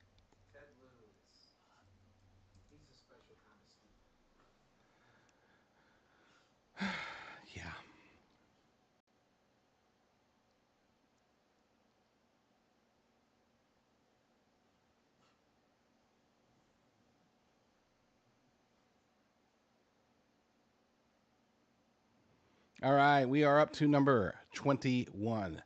Moving right along, cooking through them. These are good stuff. Good points to make. Number 21, weaponization of government. The machinery built to protect Americans has been repeatedly aimed at them, at us, at you, at me, at far too many of us. We have watched lawfare deployed against political opponents, federal agencies coordinating with tech platforms to throttle disfavored speech, parents and pro-life activists visited by armed agents over misdemeanors, and a surveillance apparatus that treats the Fourth Amendment as a suggestion. Some of this has been exposed and some of it curtailed, but exposure is not the same as dismantlement. The censorship industrial complex didn't repent, it rebranded. The danger here is not only what was done, but what was normalized, because precedents, once set, wait patiently for the next administrations willing to use them. A government that will do this to some of its citizens has announced that it is willing to do it to all of them. And don't even get me started on the whole flock cameras. Flock cameras to me aren't just about surveillance. Flock cameras to me it's the framework upon which a dystopian government, a future tyrannical government, near future, I'm not talking decades here, okay, a very near future tyrannical government could utilize flock cameras, AI, and all that stuff, ring cameras, all the cameras, and turn us into a worse variation of what China has already become. Those who are aware of China's dystopian nature, probably you're probably scared of that. You should be, because the infrastructure for that is already being built, and unfortunately, nobody, not even Republicans, are really pushing back against it, really trying to stop it. Sure, they'll do the populist version of it, but where's the action? So far, the only thing that's happened to Flock, by the way, has been self-imposed. Yes, some cities have canceled, but those cities will be right back as soon as Flock says, oh, no, we got it fixed. Oh, okay, well, come on back. You wait and see. Mark my words. Number 20, historical amnesia and manufactured self-hatred. Every civilization, rather, transmits a story about itself, and for a generation, America's institutions have transmitted a story of unbroken villainy. Not honest reckoning. Honest reckoning is healthy and biblical, but a curated indictment in which the founding is reduced to its sins and its achievements are treated as accidents or theft. The result is measured. Record low percentages of young Americans say they are proud of this country or would defend it. That is not organic disillusionment. It is the intended output of an education and cultural pipeline. A nation taught to despise its founding cannot defend itself, will not sacrifice for it, and will not pass it on. You do not need to invade a country whose children has been persuaded to it deserves to fall. And here, look, we're talking, I'll go ahead and say it, what happened in the Smithsonian, what's happening in our schools, what people that are listening to Hassan Piker or Nick Fuentes or people on the left and on the right, where you have all this, oh, it's, we're bad, we're so awful, we don't deserve this. Tucker Carlson's been on a roll lately talking about how bad things are and I mean, basically promoting Hunter Biden to be something other than in jail, which is the only place that I believe Hunter Biden belongs. I don't understand it. I don't. Why the hatred for America? Hassan Piker says we deserved 9/11. He's since said that the language was wrong, but the sentiment was right. That doesn't change the fact that he still thinks that we deserved 9/11. And those are the extreme cases. What about the smaller cases? What about just, teaching? I encourage you all today, not after the shows, not now, but after the shows, do some research into, for example, the slaughtering of Native Americans. Look, I have family members that are Native Americans, but the way that history has been told, and even back in my day, it took me years to realize that there are two sides to that particular story, but you wouldn't know it, not based upon what education teaches us, what Nova documentaries or PBS tell us. And that's a minor. I shouldn't even have brought that one up. It's so minor compared to all the rest of the garbage that we're being taught in order to make us hate ourselves. Children are taught in schools today to basically hate America, that we are empire, that we are evil. I'm not saying that it's all rosy and we have a perfect history and a perfect record. I'm not saying that at all. We've had challenges, of course. Every nation has. But to say that we're the most evil is just objectively wrong. Our nation has given more to the world than any nation in history. Our nation has done more to protect and advance freedom than any nation in history. We have built prosperity for our people. And you can find this whenever you hear about people, oh, I'm leaving, I'm going to Norway. There's a person that's trying to get back, doing a GoFundMe because he's like, yeah, I came out to Norway, this utopia, and my gosh, I think I'm going to be killed. I got to get back to California as quick as possible. It's a joke, but it's just not funny. After the break, we'll get to number 19, a good one, right here on the Wendy Bell Radio Program.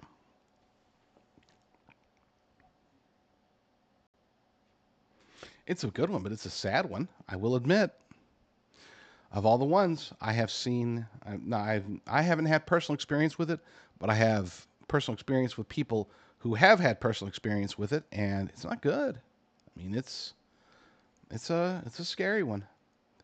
Gosh, 19. So what are we? We're halfway there. I made it through 11, so I'm gonna have to speed it up, aren't I? Literally, we're halfway through the show. We are literally halfway through the show, and I am barely over a third of the way through the list, which is fine. Again, if I don't make it all the way through, we will continue it on my show. I'm going to keep my show going. What number are we hitting next? We're about to hit number 19, so technically speaking, A little behind. huh? Yeah, that'll be we'll have 18 left after the next one. I'm going to buzz through. I'm going to try to do 2 per segment, and we've got 6 segments left, which will get me to 12. Don't forget those segments at the top and bottom are short. Yeah, I can speed through them. It's okay. We're going to get through it all. And like I said, I'm not going to leave anybody hanging, even if, at the end, I got to go through and just list the others out. I will. And then, again, just stay. Demanda will raid into my show from here, and then I'll just keep going and finish it off. And I won't try to stretch it out. I would like to, I would like to get to my working weekend as quickly as possible, so we won't go hours and hours into the JD Rucker show either. Be sure to give thumbs up. Yesterday we did make it finally over 1,000. Praise God for that. I'd like to get to 1,000 before the end of the show this time. And if you are watching, regardless of which show you're watching on right now, click the subscribe button and then go to the other show. If you're watching JD Rucker show, Subscribe. Just hit the follow button. is it follow? Okay, whatever. Hit the follow button. Yeah, if you can subscribe to, that's great. But hit the follow button, and then go to the other version of the show. We're simulcast on the Wendy Bell Radio Program as well as on the JD Rucker Show. Subscribe to both, and everybody's going to be happy. And this is the only time where both shows will ever run at the same time. Did that leave you enough time for a clip, or for a? Did you make it through all the sponsors? Yeah. Nice. Nice. No more radio breaks for me. In on the conversation, but yeah. Say again? I could still work them in on the conversation, but yeah. Yeah. A lot of people don't want advertising when it's not here, and I get it. But You got to pay the bills, brother. our hardcore sponsors, right? They're fine with me doing As they should be. You do your sponsorships very well. Segue properly, and you do them justice. I don't know how the More Gains Fitness Fund was talking about Jerry F being a fat slob. Well, he is a fat slob. I thought it was a great segue. But he did get his stomach stapled, so there's that. Oh, goodness. My foot. Okay. There we go. Okay. Yeah, I was going to go ahead and do number 19, but I will wait for the radio audience. That's fine. It's okay if we don't make it all the way through because, again, you can always find this. You can subscribe to me over at jdrucker.substack.com. That would be good. We'll like that. Let's see, how are we doing on likes? Say again? I think Wendy subscribed. She's always saying that you're her favorite writer. Ah, Huge compliment. that is. Because she criticizes everything. Mm. But I've never heard her criticize. And I talk to this woman for 6 hours a day. Well, it does make me more ambitious with. What will Brock do this weekend? Oh, Real loud. Go have a cigar. Me and a friend of mine at Catmos and Cranberry. We're 7 feet away from the place now. It's always been Cranberry to me, but going to Catmos to have a cigar. Going to the event next week, so you have to buy a ticket if you hadn't, and you want to have bourbon tastings and cigars and some good food. Catmos, Kapnos. I love the place. He has good cigars, and it's it's a clean place, which is nice. I don't come out smelling like smoke, which makes my wife happy. I told you over there, Magellan. Hmm? Magellan's like, yeah, I was watching on JD's channel and there was nobody there. It's like, I told you. I put in the chat, come over to the Wendy Bell. That's where all the chat's happening. That's where all the people are. The only reason we're doing it over, the only reason we're having the simulcast is because I did one solid piece and I didn't want to, several reasons. Number one, I did want one solid piece that had all 30, and I didn't want to be constrained to just the 3 hours. Number two, I wanted the opportunity to return the favor and try to.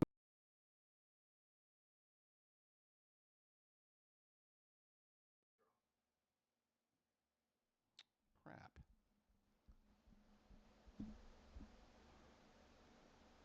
Now it says I'm muted. I can't hear you at all now. It says muted. Oh, you're muted. Unmute yourself. I Oh no.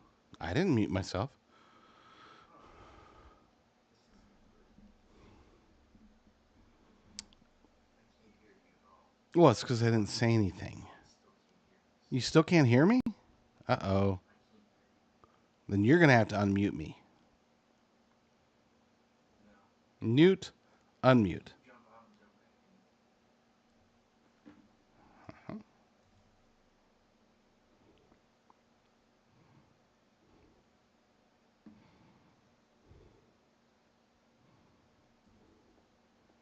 Boom.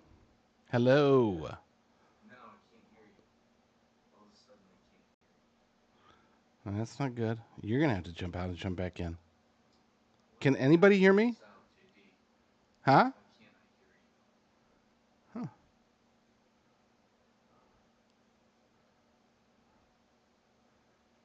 Alpha, is your mic on? It's on. Yeah. It is definitely on.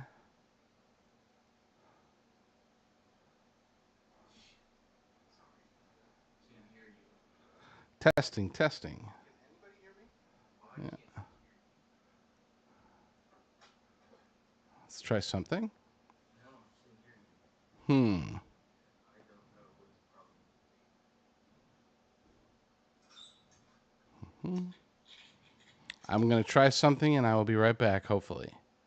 Lord willing. Nothing. Here we are. Can I hear you? Can you hear me? I know that you.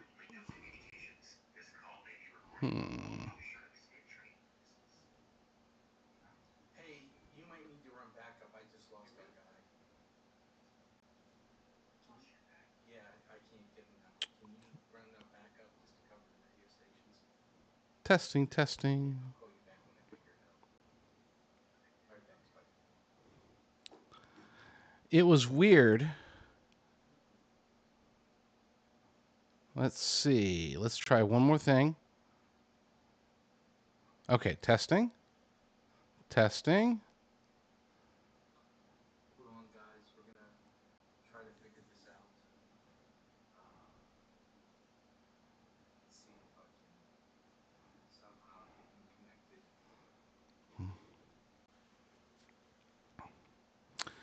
If you're watching on my channel, stand by. Testing, testing. Huh.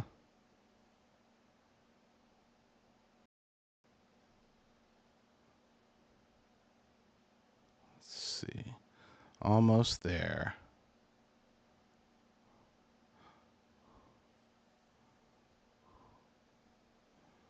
All right. Let's try this. Testing, testing, testing, testing, testing. We're back. We are back. Apologies for this technical difficulties there, folks. We are back. Lord willing, you can hear me. If you can't hear me, then say something. No, you can't because I can't hear you. Anyway, hopefully, technical difficulties will end officially and without any more challenges starting right now. Let's move on to the big one. This is one that was big, at least for me. Number 19, the loneliness and meaning crisis. The Surgeon General declared loneliness an epidemic, and for once the government's framing undersold the problem. Deaths of despair, suicide, overdoses, alcohol have claimed hundreds of thousands of men are leading the casualties with fewer friendships, fewer marriages, fewer reasons offered to them for their own existence. Young people report emptiness at rates no prior generation recorded. The secular experts prescribe apps and awareness campaigns, which is like prescribing a screensaver for a house fire. The truth is older and simpler. Human beings were built for God, for family, and for embodied communities. In that order, and we have systemically stripped all three from American life. The void is not a mystery. It is the exact shape of what we removed. And the thing that we removed, I'm sure anyone can guess, our unwillingness, our inability to break free of the technological advances. You know, I have my phone and Brock gets mad at me all the time because I'm sitting there and he'll text me. I don't keep apps on the phone. I use my phone as a phone because I like talking to people. And if I can go out and meet them in person, I've got a meeting. I got to go up to LA next week. There was no need. Oh, we can just Zoom. It's like, yeah, but it's just LA. I can be there in like an hour. So why wouldn't I? And I'm not saying that, use me as an example, but by golly, if you can be more directly interacting with people, I think that the depression epidemic can be quelled. I hope. Otherwise, I don't know what to do. And yes, I have known people, very nice people, very good people. Otherwise, you'd think, oh, they're normal, they're living their normal life, but they're suffering through massive depression. And it just seems to be getting worse. And I blame technology, whether it's medicines, whether it's television, whether it's the internet, whether it's the aforementioned porn, whatever it is, it ain't good. And we got to get it fixed. Speaking of medicine, by the way, number 18 is another big one. Pharmakia. We are a pharmakia nation. When John wrote of the sorceries by which the nations would be deceived, the Greek word was pharmakia, a term that bound together drugs, altered states, and occult practices as a single package. Look around. 1 in 8 American adults takes an antidepressant. Marijuana has gone from counterculture to strip mall commodities. Psychedelics are being rebranded as therapy and marched through the FDA with breathless media coverage while, quote-unquote, plant medicine retreats fill the calendars of the same class of people who sneer at church. None of this means every prescription is illegitimate. Medicine is a gift. My wife has a medicine that she must take. She can't survive without it. So I'm not against all medicines, all pharmacies, all pharmakia, but we have to minimize it. I mean, my headache's got to be huge, tremendous, for me to even take a Tylenol or a Motrin or whatever. I guess we're not supposed to take Tylenol anymore. Did you get the idea? Again, I'm not trying to preach at you. I'm just telling you that if you can avoid it, avoid it. Medicine is a gift, and no one should feel condemned for treatments sought in good faith. But a nation this dependent on chemically managed consciousness should ask what it is medicating, what it is opening, and who benefits from a population that can no longer face reality sober. And that is a legitimate challenge. And look, I can go back, and someday I will talk about on my show the Rockefeller big food, big ag, big pharma that was developed as a result of the changes that were happening in the early parts of the 20th century. And yes, the Rockefellers were John D. was very much engaged in this. This was part of what was being developed today. And notice that most pharmaceuticals, they treat symptoms. They can get into the cure business. It's just not very lucrative. It's easier to take an ailment, take a problem, and treat it indefinitely, sometimes for the entirety of a person's life, than to cure that person of their ills. Research for cures gets a fraction of the money compared to research for treatments. We love our treatments. Number 17, occult mainstreaming. And whenever I say occult, I know a lot of people freak out. What is he about to get into? I'll tell you. Witchcraft is arguably the fastest growing spiritual practice amongst young American women. And it did not spread through covens, it spread through the algorithms. Witch talk content draws billions of views. Tarot decks sell at Target. Manifestation is taught as a productivity technique. Astrology as a personality framework, and crystals as wellness. Each one an entry ramp with the theological price tag carefully removed. The generation that was told religion is superstition has not become rational, it has become pagan, exactly as Chesterton predicted. Christians who roll their eyes at this are missing the strategic picture. The enemy does not need people to worship him by name. He needs only to redirect the innate human hunger for the supernatural toward any altar but the true one. This is one of the reasons that I rarely ever go to movies anymore, and we don't watch horror movies. If there's one major failing that I've had as a parent, it's that I raised 3 and possibly 4 children that love horror movies. And I've seen them for the sake of knowing what's in them, and they're awful. And it's not just direct horror movies. I mean, even if just regular television shows, you see paganism everywhere. You see the occult everywhere. And it's not just in entertainment. It's not just on TikTok or Witch Talk, which is apparently a thing. We see it in almost every aspect of life. It's subtle. It's a little emblem on a T-shirt that they don't know what it means. Or maybe they do know what it means. But a lot of the people seeing it don't know what it means. It's everything in music. Who was it? Somebody just came out with a song, and Allie Beth Stuckey just went after them for it. I think it was, oh goodness, maybe it was Ariana Grande, for all I know.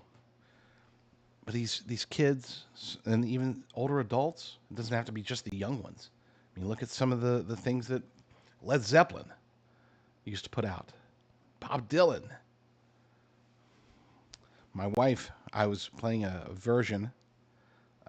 It was a cover of Comfortably Numb.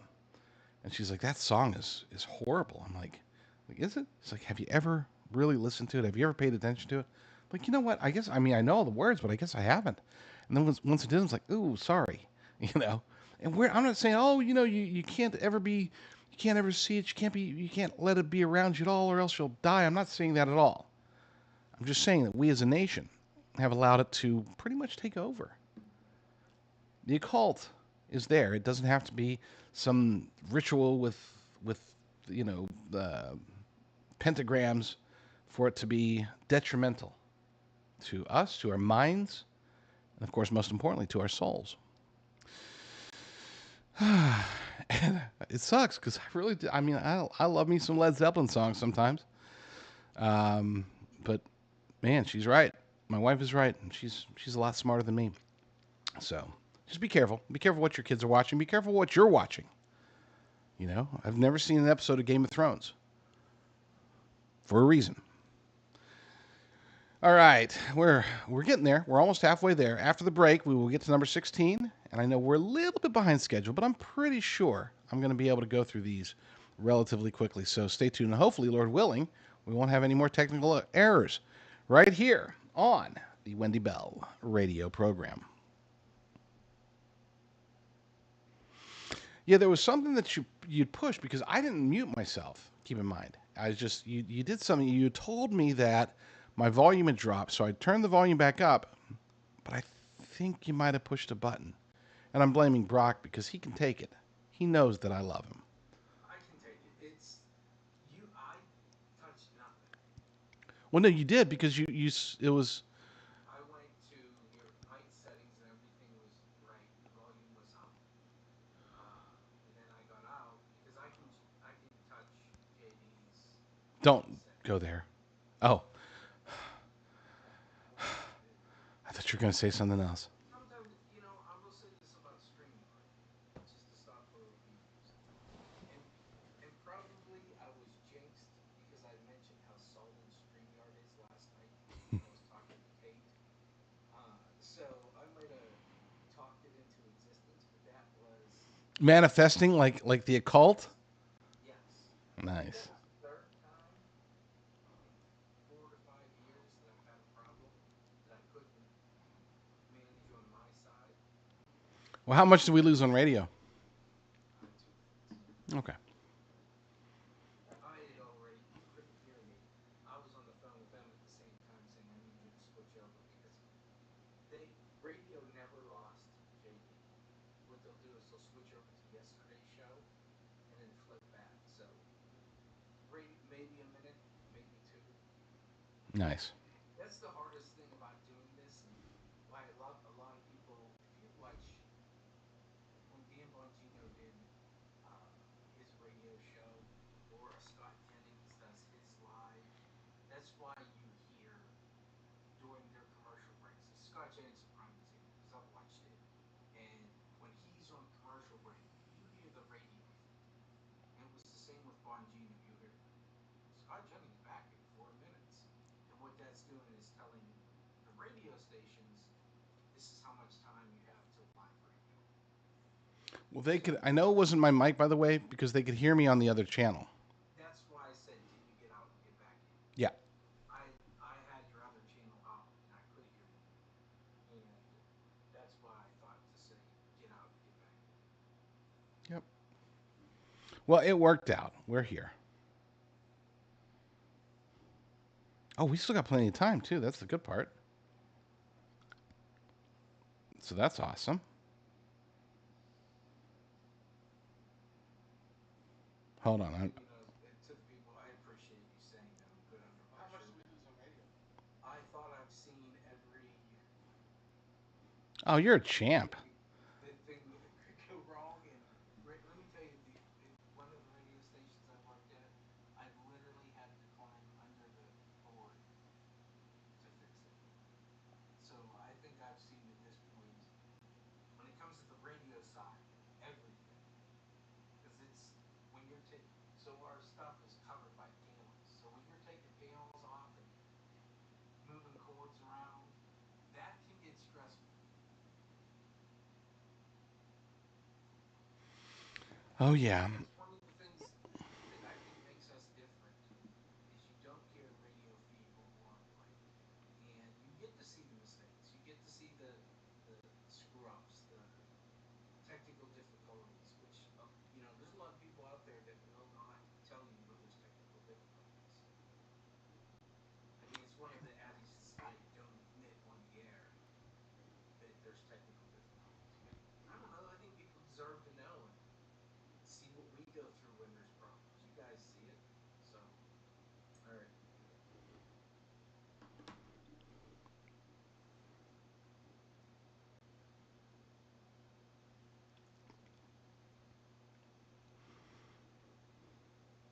All right, we are halfway through. Very exciting. Very exciting to be officially halfway through, and we're just going to keep buzzing through it. Number 16, National Covenant and Judgment.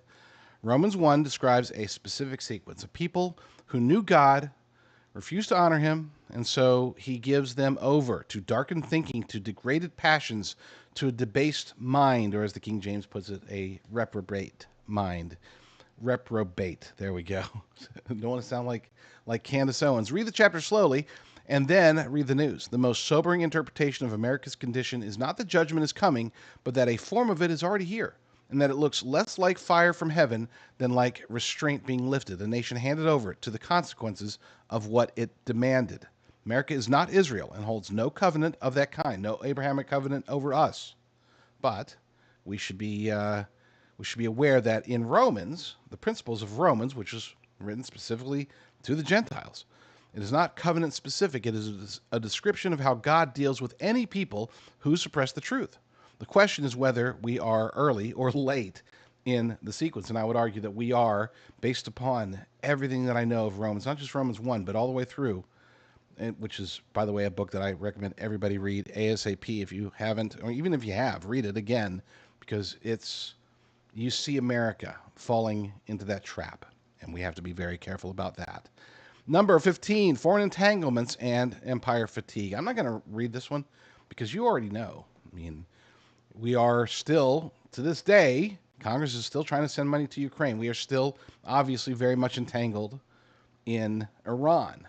And there are threats of other areas, other countries, where we're supposed to be somehow entangled. Look, I'm as close to being what I consider to be I'm a rational non-interventionalist. If there's a valid reason for us to get involved and that valid reason is not for anybody else, a valid reason for us to get involved in a conflict, so be it. But that is super, super, super rare. I mean, we should go generations without having to get involved in pretty much anything because we are the United States of America.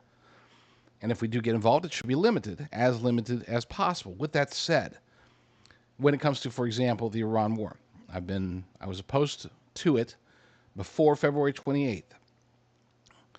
But I also understand that once you commit, once President Trump made the decision, and we went and took out the Ayatollah on February 28th, when we started bombing the crap out of them for an extended period of time, we started taking out their military, and when we were already in, at this point, I am fully in favor of finishing the job. There are no half measures. It's not like, okay, well, we shouldn't have gone there, so I'm going to be against it all the way through, and I'm going to stop supporting President Trump over it, and everything's bad. Look, I want it to end as quickly as possible, but I want it to end right. Winston Churchill once said, "When you're going through hell, keep going." That's how I feel about Iran. Now, Ukraine, totally not our war. We have no involvement with it whatsoever. We shouldn't be sending them aid. We shouldn't have sent them a penny of aid. It's not our war at all. And we shouldn't have been involved in done the things that we did with them starting in 2014 either, with Barack Obama. We shouldn't get involved. We shouldn't get involved. And yet we keep getting involved. So yeah, is that a threat? You betcha.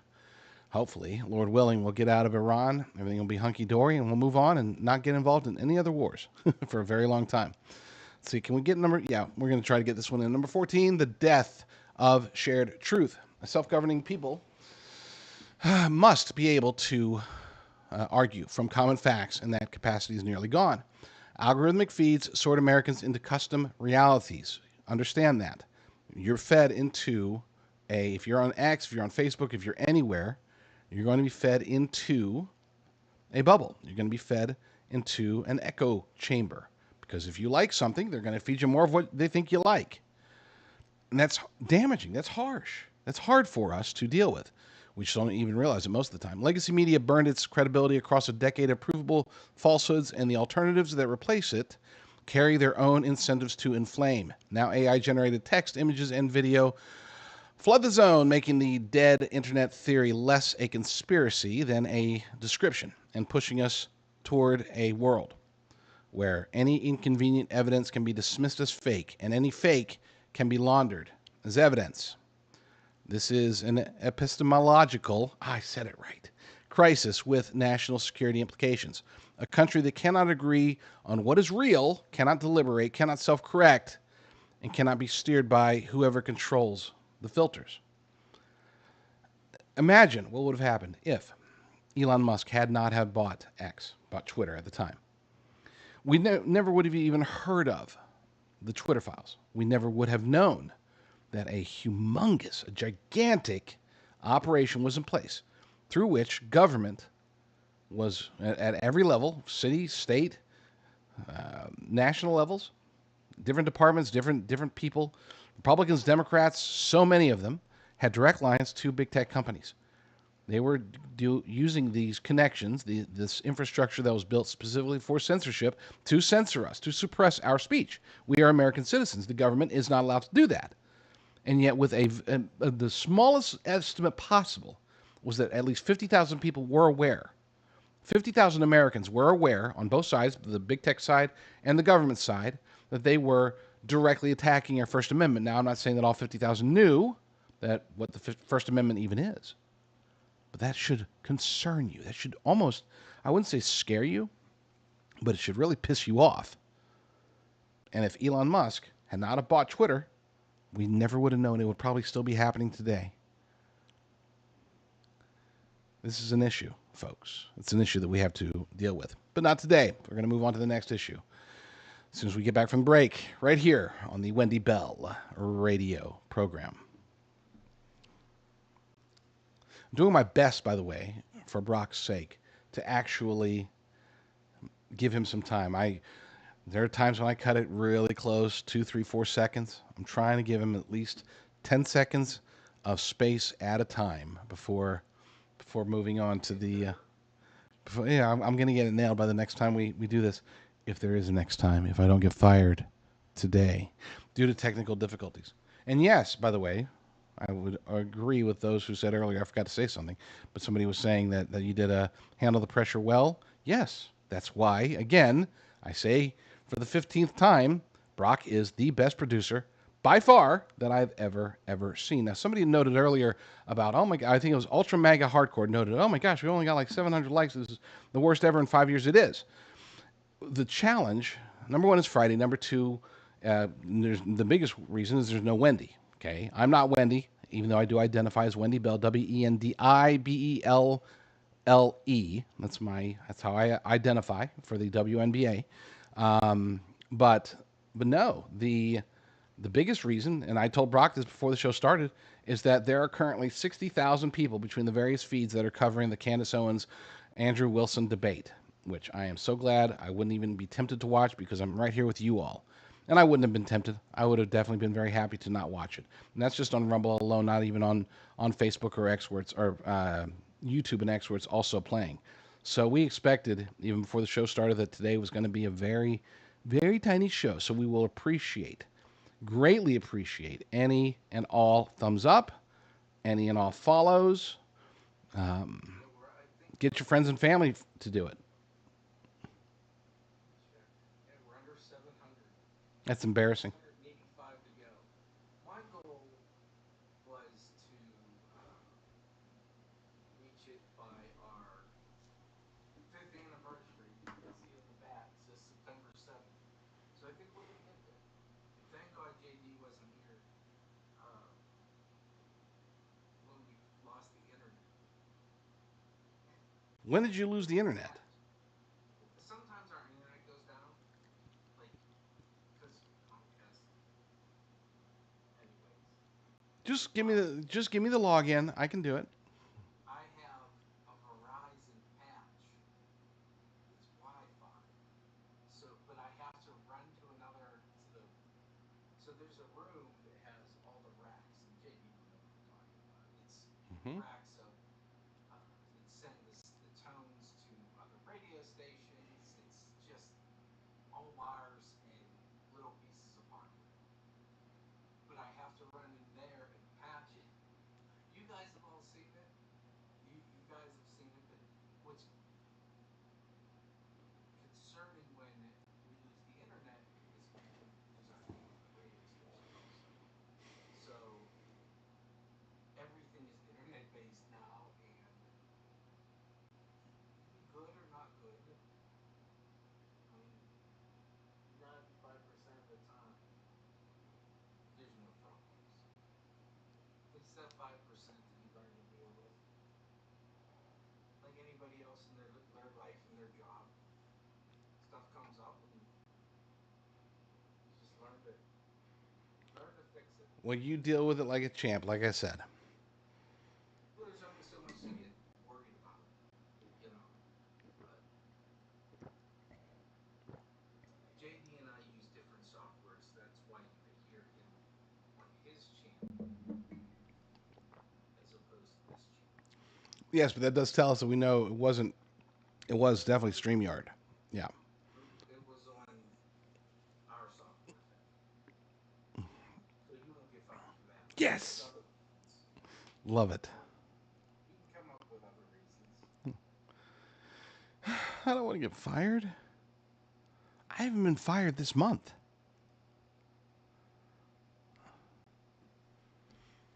Hmm. Oh. I can't wait to get dorm pictures. I want to see how these college kids live now. They all look weird. Do they? I was watching a video. If there was one video I'd love to send you if you can find it. I don't know if it's too late to load it up. There's a video of college kids in California in the 80s. Oh man. It's just a different time.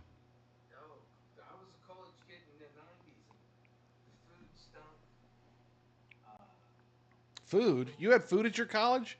well, you got that room and board type. I had hot pockets and ramen, baby. Oh, trust me, I ate that too. But then I moved off campus into an apartment. The best when you were stuck with Gone ramen with the pockets. gone with the cinder block walls with a bed that's this big. Although it's nice getting your own shower.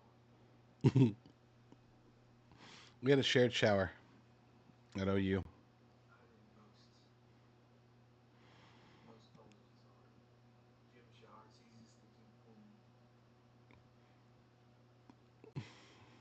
I was in a frat before my first day of college, and You're frozen. it was the worst frat possible. I didn't I never know. got into frats. That whole paying for friends. Oh, I didn't pay. I Oh, I got sucked into it by my my friend from high school who was a year older than me. Went to a fraternity and ended up becoming the fraternity president, and he recruited me to go in there with him. Huh? I got into the parties for. I got into the parties because my friend was the president of his. Yeah, yeah. Maybe we had the same. Maybe we were at the same parties. No, No, okay. you're way older. I am. I'm ancient.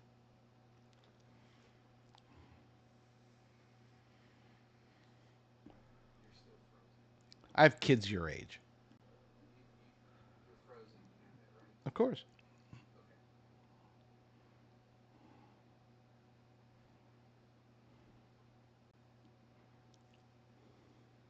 Dude, go back to the elevator.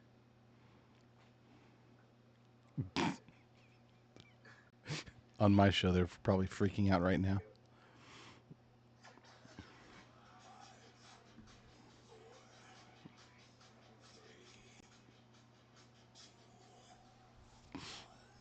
Welcome to your daily dose of facts to fight off the liberal gaslighting. You can be in the middle of a hurricane. You're in a sanctuary in a city like Chicago. Or you can be on a calm day north of Stillwater. You could be in a thunderstorm.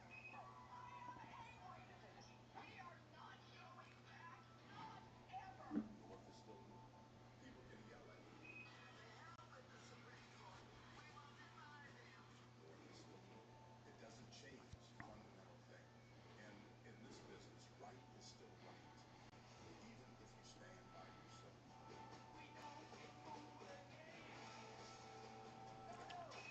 Live across the fertile plain and from sea to shining sea, we're converting the Marxist left 1 hour at a time on the Wendy Bell Radio Program.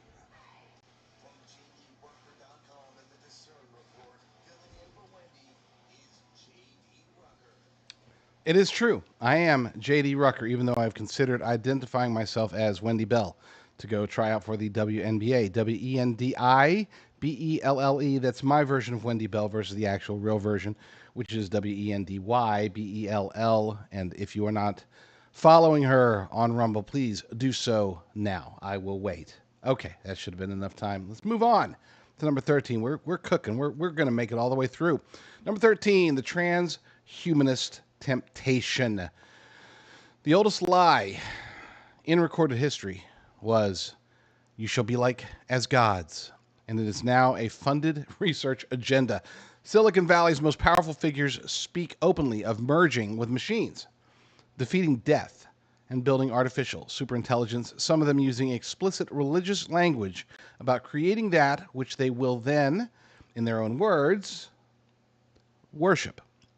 Brain-computer interfaces are in human trials. Embryo selection is a commercial service. Life extension ventures absorb billions. Each technology arrives with genuine medical promise attached, which is precisely how such offers always arrive. The question Christians and conservatives must press is not whether these tools can heal, because some of them can, but whether a civilization that no longer believes in God can be trusted to redesign the creature made in his image. And the answer to that, I'll just tell up front, it's no. I am vehemently opposed to transhumanism. And you might think, how did that make it all the way up to 13? It's not a big deal. It's going to be a big deal. It is burgeoning. I mean, the minimal transhumanism that we've seen, a lot of it has to do with billionaires and even just millionaires. A lot of these people are out there. They're into body hacking and this hacking. They're into looks hacking, utilizing like peptide injections. They're all these things. And yes, the interfaces themselves. It doesn't have to be, oh my gosh, you got Neuralink. You got a chip implanted in your brain. It doesn't have to be like that. There's going to come a time in the very near future, I truly believe this, where Neuralink or some Chinese company or some company that we never heard of, or maybe a company that we have heard of, is able to start to interface with the brain without making a cut, without actually having to directly touch the brain. Non-invasive brain technology is already on the horizon. Now, that's not even taking into account everything that we're seeing with being able to do things with our bodies. I'm not saying that we're all going to be cyborgs or that there's even going to be a whole bunch of cyborgs in the future, but there will be some. There will be those who are at least partially mechanical. But transhumanism isn't just about that. There's a component of it. There's a gentleman, I always forget his name. He's got one of the most common names out there, but he was basically known as like the ultimate billionaire biohacker. He went so far as to get transfusions from his teenage son because his belief was that by taking blood, compatible blood from a younger person than him, he was in his 40s and his son was a teen, that being transfused with that blood was going to improve his health. He takes, we've heard about those guys that take like 200 pills a day. We see all of this thing that's trying to push us to where we'll live longer, we'll be healthier, we'll go faster. That old saying, like the bionic man, right? Well, it's not all fiction, and it is actually happening, and we're close. A threat, you don't have to wait for it to start producing bad results in order to understand it as a threat. So that's why I have that so high up. That's why it's number 13. I thought about moving it up a little bit higher because here's the thing. There's this old movie, I think it's from the 90s, might have been early 2000s, called Gattaca. Not a great movie, got to admit, not a great movie, but the concept was very strong. Basically, they were able to design babies, right? They could make babies to where they were physically perfect. They had no diseases. They had no ailments. They all this other stuff. And this one gentleman played by Ethan Hawke, right? Ethan Hawke, he's a normal guy. He wasn't born advanced or whatever the phrase was. And he had a brother who was born, a younger brother who was born with all these advancements. Well, if you were amongst that other, if you didn't get genetically altered before you were born, then you were a lower class citizen. You couldn't get the same jobs. And he wanted to go to space. Ethan Hawke's character did. He wanted to do a lot of things. I don't remember the movie. It's been a long time since I saw it. But that concept is not far off from reality. Okay, we're not talking decades from now. We are talking, especially with the help of artificial intelligence, which will be advancing rapidly. A lot of these things that we're talking about today, you are going to see this transhumanist movement expand. And it's not just going to be relegated to billionaires. It will be made mainstream. It will be accessible to the masses. Because once again, as with almost everything on this list, it comes down to control. This is a control factor. They will use it.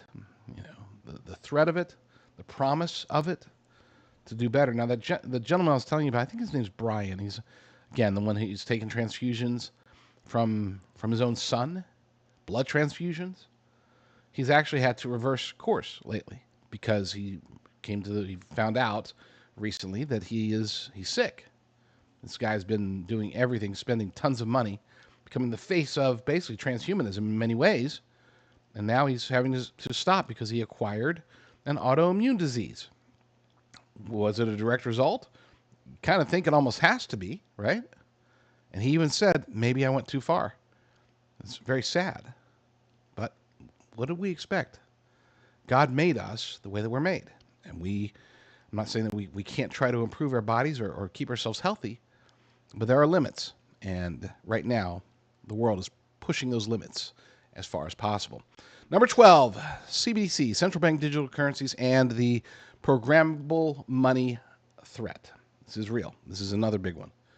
It probably also could have been higher on the list. Central bank digital currencies are marketed as convenience and settled as control. Money that is programmable is money that can be switched off, geofenced, expiration dated, or conditioned on behavior. If they can just turn you off at will for wrongthink, for maybe being against some prescribed thing that AOC, God forbid, President AOC decrees that you must affirm gender. And if you don't, then you can't have money, or you'll be limited. These are near future potentials. Anyone who considers that paranoid should review what happened to the bank accounts of Canadian truckers, or the quiet debanking campaigns against gun dealers, crypto firms, ministries here at home. Political resistance has produced real wins, including a federal pushback against a retail CBDC, but the architecture advances anyway through instant payment rails, digital ID initiatives, and private sector proxies that accomplish the same surveillance with better branding. The endpoint is a financial system where dissent has a purchase history. Sound money in your own possession is not nostalgia, it is exit. I'm a firm believer. And people ask, well, how can we stop that? If that's going to be the only way that you can buy or sell is having this mark of some sort, what do? Well, number one, you start off by eliminating as much debt as possible. Get out of debt. I'm saying all debt. Okay, go as lean as possible right now, as best you can. I know it's hard for many of us. It's hard for me.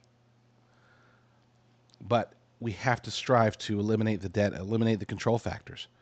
Sound money is real money. Sound money can be gold or silver. It can be, whatever. I'm not going to go down that road right now. That's a much longer conversation, but you get the idea. And I hope, Lord willing, you understand the potential consequences. Now, here's how central bank digital currencies are going to eventually roll out. Yes, President Trump signed an executive order. Until it's codified, it's meaningless. The next president can just get rid of it. So we are still on track as a nation for central bank digital currencies, and we are on track as a world for them. What will end up happening is, and with the national debt the way it is, that's going to be, in my humble opinion, the likely trigger to force it upon not just America, but the world. Every nation, most nations, will have their own version of a central bank digital currency, but something will happen. We'll have sovereign money, right? It won't be all centralized. It'll be centralized per nation. But then something will happen. Something will break. Some kind of hack, some kind of event will occur. And all of these central bank digital currencies, some of them failing, some of them not, maybe all of them failing, will have to consolidate. They'll have to come together into a single currency, one with control factors inherent. Geofencing, that's a real thing. They can say, oh, you just need to live in your 15-minute city and do everything there. Okay? You don't even need a car. You don't need to own anything. You'll be happy. We'll give you a universal high income, and high income because if everybody's high, nobody's high, whatever. We'll give you this income, but you can only spend it. It's geofenced. You can only spend it in your 15-minute city. Stay compliant, and everything will be hunky-dory. Go put on your VR glasses. Go play with AI. Go paint. Become like Hunter Biden. Do whatever you need to do, but just stay in your city. And you have to use all of it. You can't save any of it because it's all time restricted as well. So you can only use it during a certain period of time. So don't think that you can just accumulate it and leave your city. You're stuck here. You are controlled. You're a sheep. Science fiction? No. We're talking about something that I would put it over a 50% chance that that scenario or a variation of what I just described to you is exactly what's going to happen. I'm not trying to scare you, just telling you the truth. It's coming. And when it gets here, I hope you're not in debt. And even that might not be enough. When we return, we're approaching the top 10. So stay tuned. Good stuff right here on the Wendy Bell Radio Program. I'm tongue-tied today. I don't know why. I'm not tired. I'm in full ketosis right now, like full hardcore ketosis. Strips tell me that my mind should be. Are you on a water diet again? No. Just super ultra mega low carb, and it gets the ketones flowing.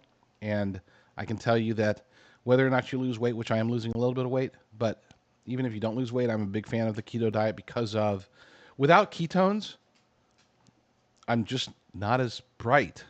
And this is your entry to say, well, you're not bright even with ketones, so I'd hate to see you without them. But I'm bunch. Somebody was thinking it.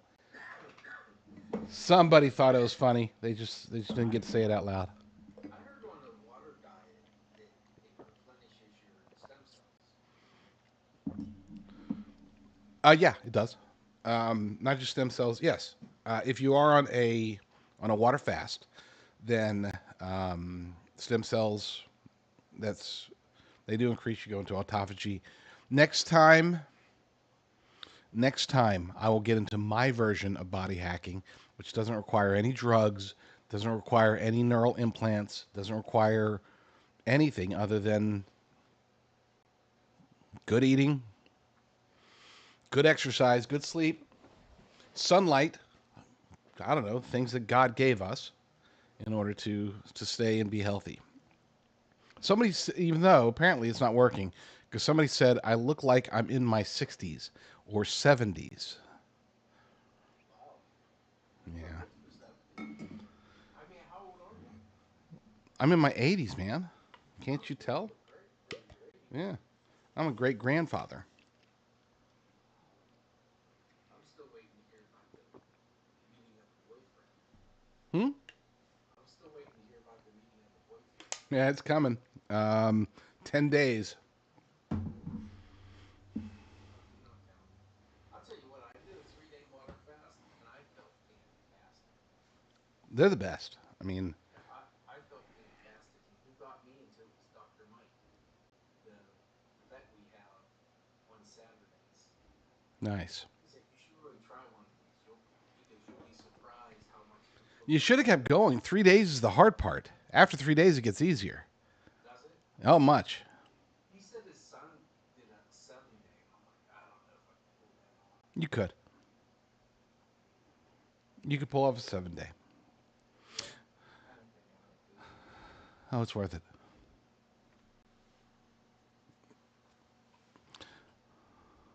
I tell you what, though, who would have ever thought? Because you can have bone broth on it.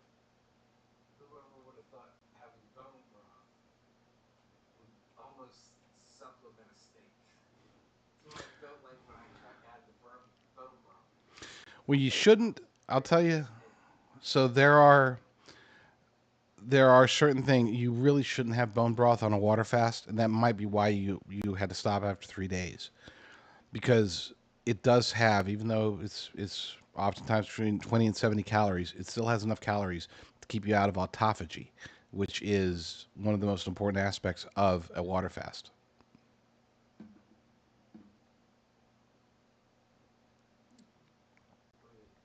Who on my 3-day water fast?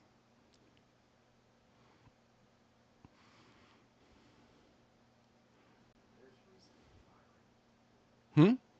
There's a reason for firing. Yep. I'm out.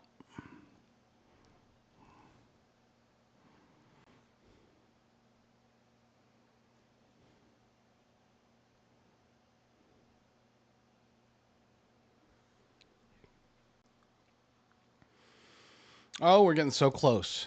For those who don't know, If you're listening on the radio, if you're watching on the Wendy Bell channel, we are going to continue this discussion on my channel, the JD Rucker Show, which you can find on Rumble. But I think we're actually going to make it through. So let's just hammer this out. Number 11, the war on childhood innocence. This too could have and probably should have been in the top 10 because I think that what they're doing to us, what they're trying to do to us, what they're trying to do to our kids, it's disgusting. Absolutely disgusting. Every healthy civilization in history has understood that children are to be protected from adult matters until they mature. Ours has inverted this into a principle of liberation. Sexualized content in school libraries defended as literature. Gender ideology introduced to children too young to spell it. In some cases, advancing to medicalization pathways that other Western nations are now retreating from after reviewing the evidence. Screens, engineered by the world's best behavioral scientists to capture developing minds, delivering content no parent would choose. These are distinct problems with distinct culprits, but they share a target and a result. Childhood itself is being foreclosed. Christ reserved his most severe warning, the millstone, for those who cause little ones to stumble. It is not a minor item on this list. Like I said, I could have very easily and probably should have put it up higher because this isn't just about the children today, it's about the adults of the future. And when I had my kids, okay, last couple of generations,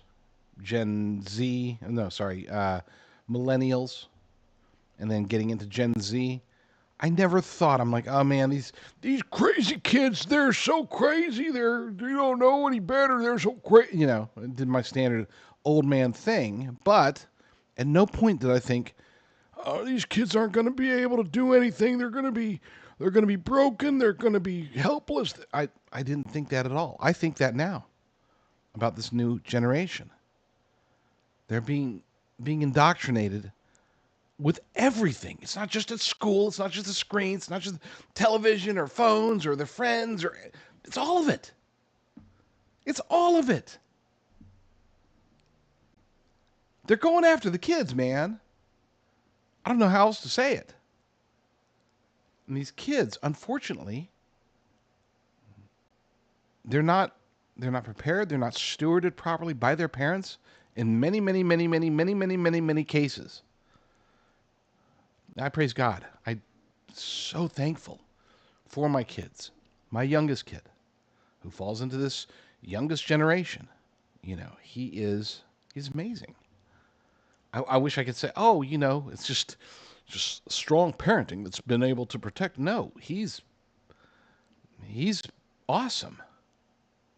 I think God has been protecting him because, well, and my wife, she plays a little bit of a role, maybe a huge part of that. But the point is that with all of the inputs from all of the various places,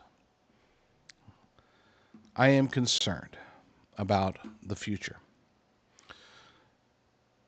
And again, not just for the children themselves, but what the United States will be like once they do get of age. I mean, even now I say, oh, the Gen Z, it's not like I wasn't too concerned about them because, it's not like they're going to destroy us or anything like that.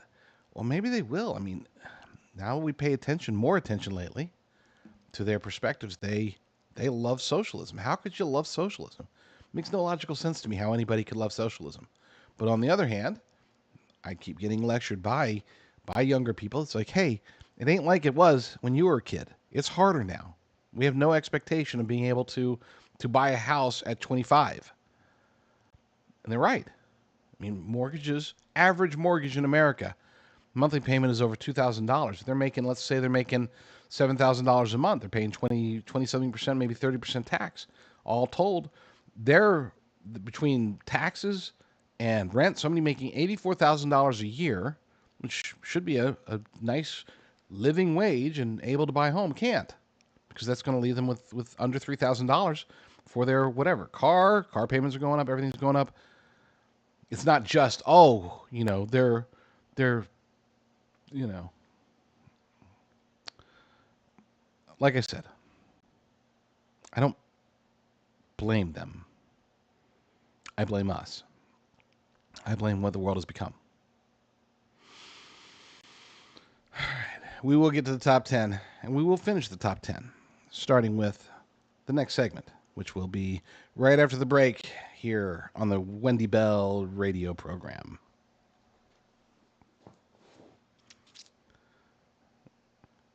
Okay, so in reality, I'm probably not going to make it, am I? I just realized. You're right, man. Though it's the I was cooking until the technical difficulty, and then all of a sudden, it seems to have slowed down, and now I don't think I'm going to make it. But we are again. Don't worry, I'm not going to leave anybody hanging. We will get through with them all, even if I just have to list the last 7 or 8. We've only got 2 segments left, unfortunately.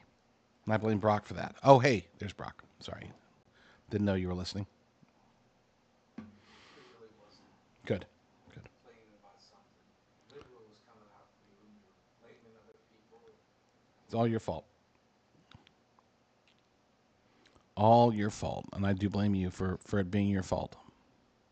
Okay. I get blamed all the time. Home, here. As you should, as you should.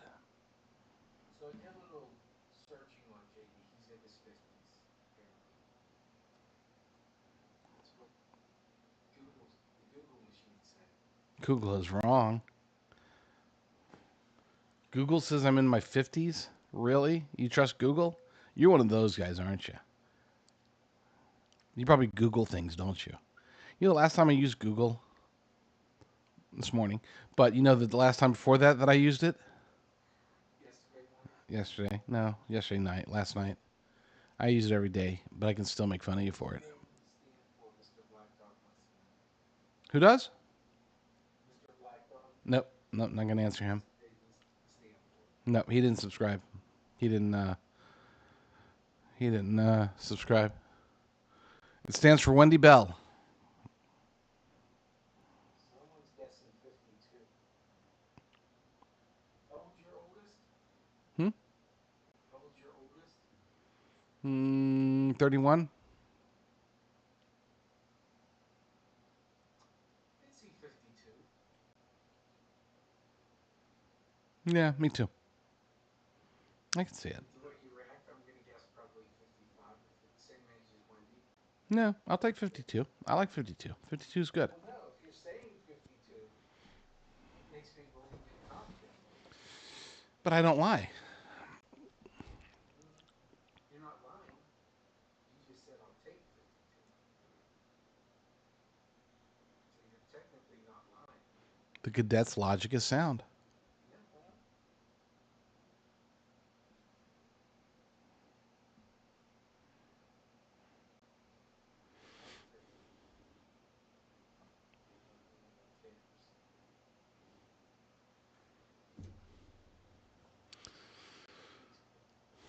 My daughter's 54. I say 56, 48.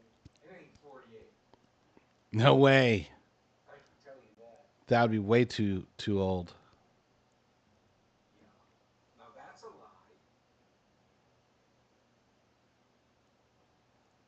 I just go by the math of it. Let's say JD had his first child at 18. So that would make him 49. So I could see 52.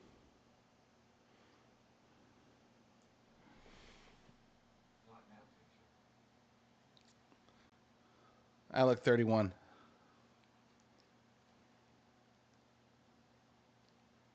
People think Wendy's in her 40s.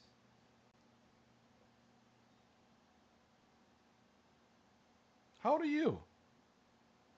Me? Yeah. I'm 50. No, you're not. I am.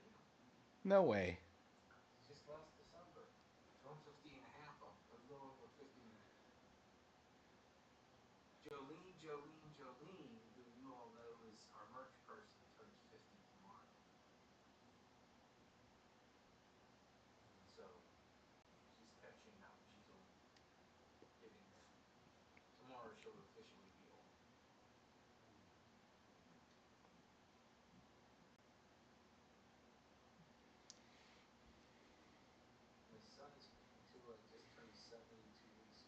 Happy birthday. Wendy is the same age as my daughter. Wendy is pushing 60. It's facts.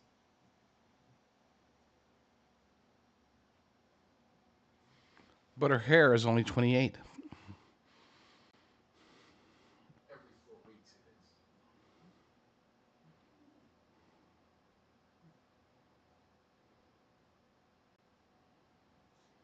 Every 4 weeks Wendy turns back the clock.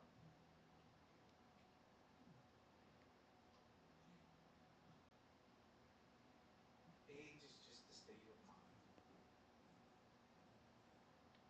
And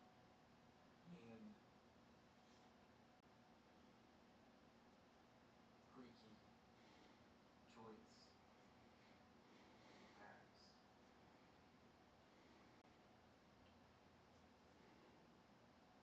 I think Jolene's birthday is tomorrow. I should probably check.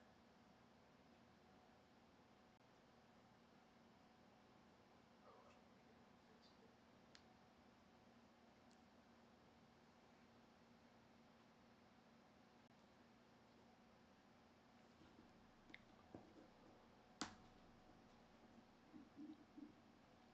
All right, we're coming back.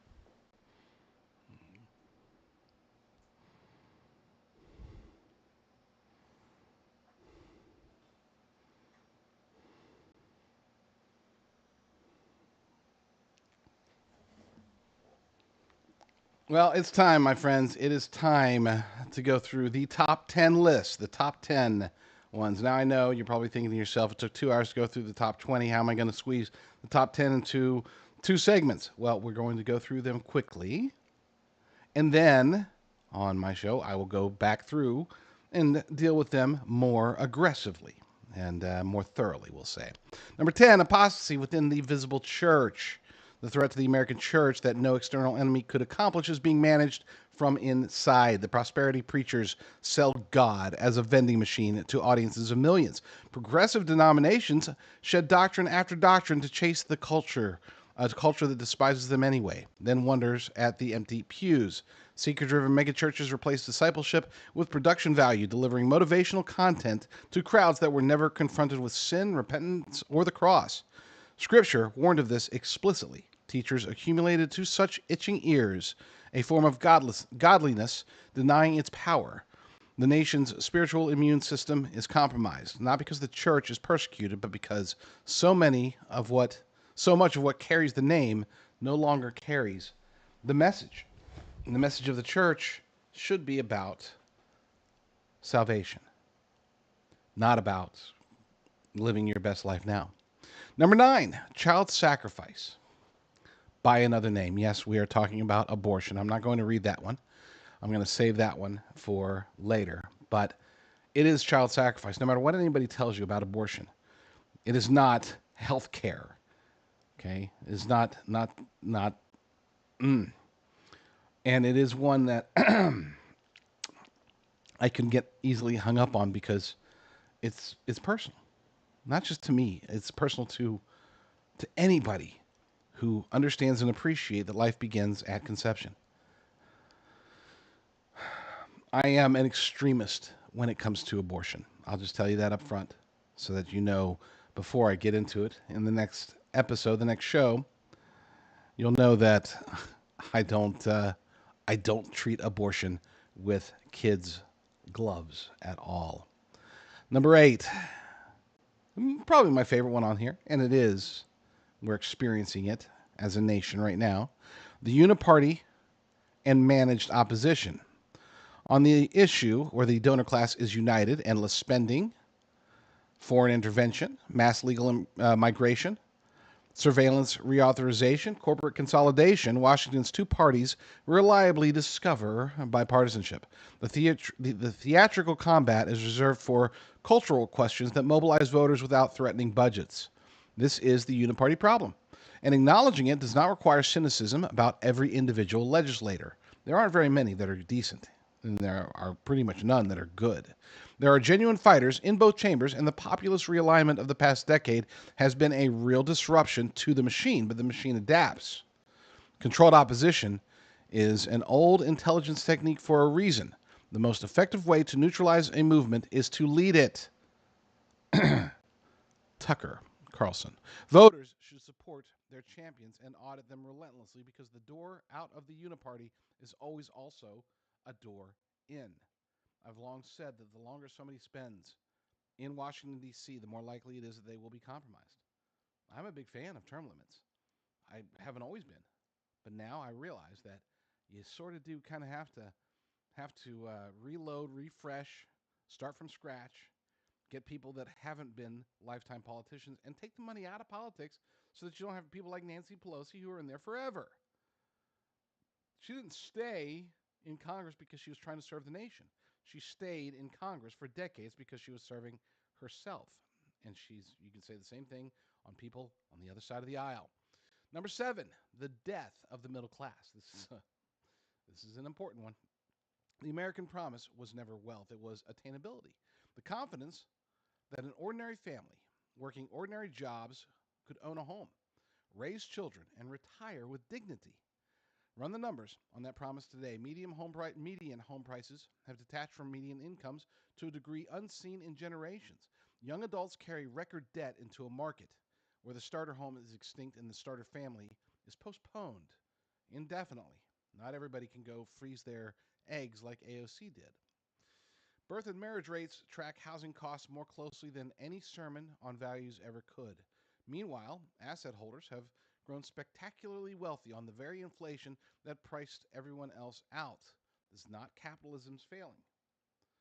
It is a rigged monetary system doing exactly what rigged monetary systems do, transferring wealth from those who earn dollars to those who own things. Now that comes, you will notice that comes very, very, very close to the same pitch that the Marxists give. It's because they're not that far off. It's not the capitalism that is broken. It is the fact that our nation is addicted to what's called crony capitalism. And the only thing very similar to how democratic socialists of America are neither democratic nor are they really socialists. They're Marxists, and they're definitely not in favor of America. The entire DSA premise is fake. It's built on falsehoods. Same thing when it comes to crony capitalism. I'm not talking about true, legitimate capitalism. And those who understand the difference between the two, you have a leg up because for whatever reason, crony capitalism has become the status quo in many aspects of American life. And it is the reason that we have so many problems for the middle class. Number 6, the national debt and the fiat endgame. I don't need to lecture you on this. You already know that the national debt is an existential threat. People have been talking about how we will be crushed by it for decades. And yet here we are, still pushing. Debt has blown past 37 trillion. It's 40 trillion. We're at 40 trillion bucks in national debt. Stop it. Just stop it. Number 5, election integrity and institutional distrust. I don't even need to read this one. I can tell you up front. The Save America Act is not perfect. The Save America Act has flaws. It has holes. It can be manipulated. It doesn't, especially the quote-unquote light version, the House version. It's designed to make things better. It's not a fix-all. It's not a cure-all. But it will make it much more difficult to steal elections. I would argue that what we saw very recently in Michigan, what we saw in Wisconsin, both of those DSA members, they were hit with voter fraud because the Democrats, the establishment, the uniparty swamp, didn't want either of them. Now, Abdul El-Sayed did survive, but don't forget he had the double-digit lead, and he ended up winning by less than a point. Francesca Hong also had a double-digit lead. She was listed in the betting markets with over a 95% chance up until the results started coming in. Then all of a sudden, boom, they're gone. There's one theory that I heard that because they were planning on cheating, that they were annoyed, upset that they barely lost with Abdul El-Sayed, and that's why they told Bernie and AOC not to endorse Francesca Hong. and then they robbed her. Now I don't know if that's true, but it is conspicuous that it happened in Wisconsin and Michigan, two places that are very well known for voter fraud. They are they are horrible, and I will be talking in much more advanced on that one. Now the big one. The big one before we get to the final three.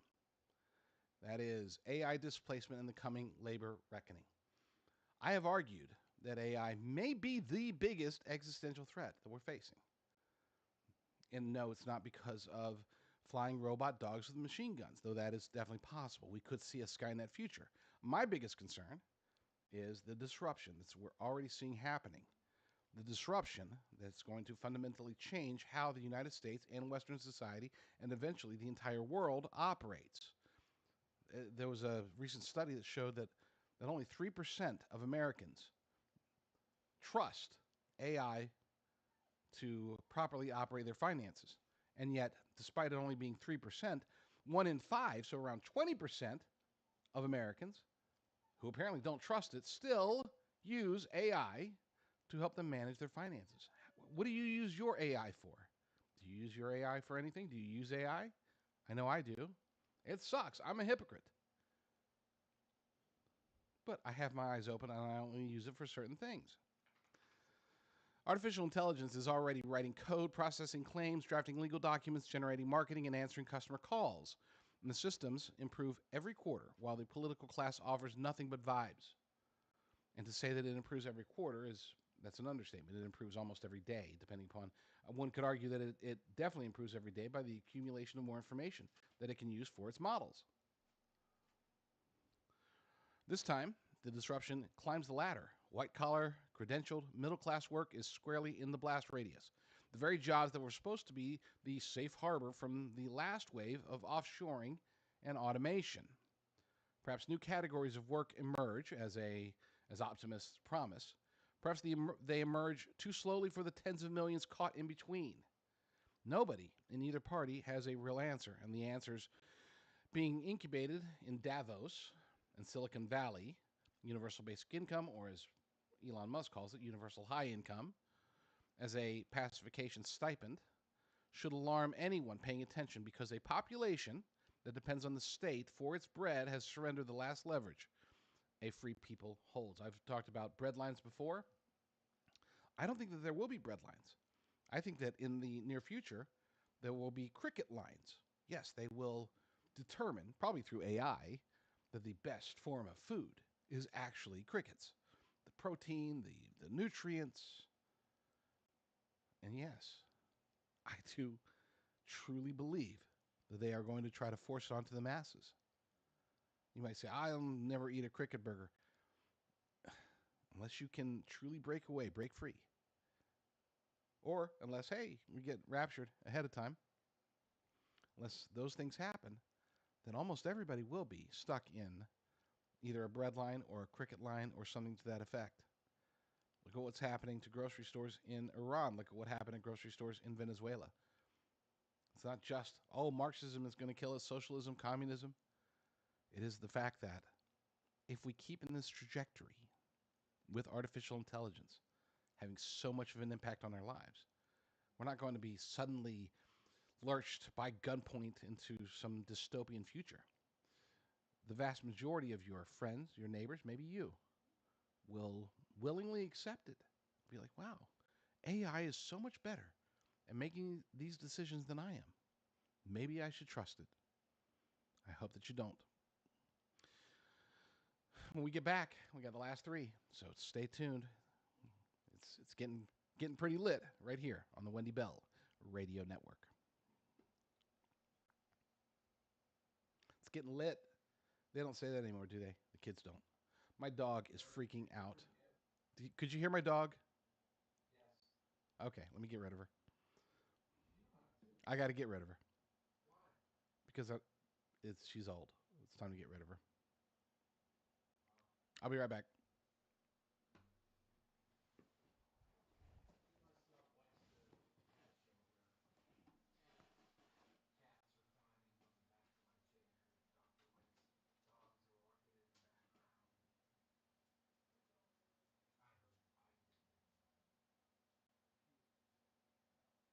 I hope I didn't.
Hmm? just in time Of course.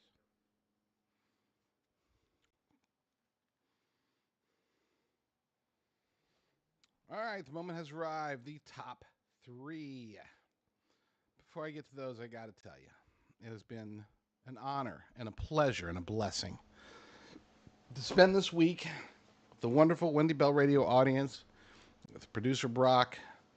Hopefully, Lord willing, if she ever needs me again, that they know who to call, and hopefully that person is me. Anyway, God bless you, everyone. All right, let's finish it up. Number three, the collapse of the family. Nearly every pathology on this list has its taproot here. Every single one of them. Marriage. Marriage rates sit at historic lows. The birth rate has fallen far below replacement and keeps falling. Roughly 1 in 4 American children lives without a father in the home, and the data on that follows fatherlessness. Data on what follows fatherlessness, poverty, incarceration, addiction, abuse, academic failure is as close to settled as social science gets, which is precisely why it is so rarely discussed. The family is the first government, the first church, the first economy, the first school. No institution downstream can compensate for its failure, though we've spent trillions trying. This did not simply happen. Policy punished marriage, culture mocked it, and an economy rigged against household formation finished the job. Rebuilding the American family is not one item on the national to do list, it is the precondition for the rest of the list mattering. And I can make a very valid case that feminism, from its inception, has been a psyop designed to get to exactly where we are today. But that's a discussion for another day. Number two, the dechurching of America. We've talked quite a bit actually, about the faith aspect of America's downfall. This is one of them. Somewhere around 40 million Americans have stopped attending church in the past few decades. The largest and fastest religious shift in the nation's history, dwarfing the Great Awakenings in scale while running in reverse. The researchers behind the dechurching data found something that should sting. Most levers did not storm out, most levers, sorry, not levers, most levers did not storm out over doctrine or scandal. They drifted. They moved cities, changed schedules, fell out of habit. People just stopped going. No one came looking for them. Whatever the mechanism, the consequence compounds through everything above this entry. The church is the institution that forms consciousness, binds neighbors, disciples families. I messed up that word earlier. Disciples families and restrains the state by nurturing a people who answer to a higher authority. An America without the church is not a neutral America. It is a mission field with nuclear weapons. And the vacancy is already being filed by every counterfeit on the list. And I'm hesitant. In the next version of the show, I will talk about why this is necessary for the rise of Islam. And number one, principalities behind the institutions.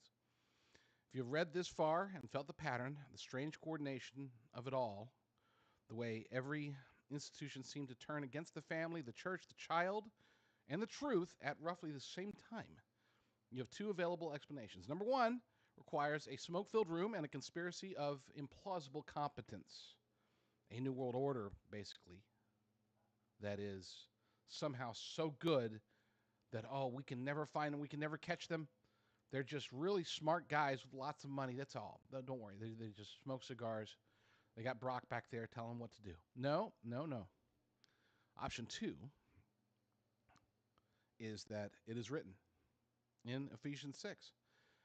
We wrestle not against flesh and blood, but against principalities, against powers, against the rulers of the darkness of this world, against spiritual wickedness in high places.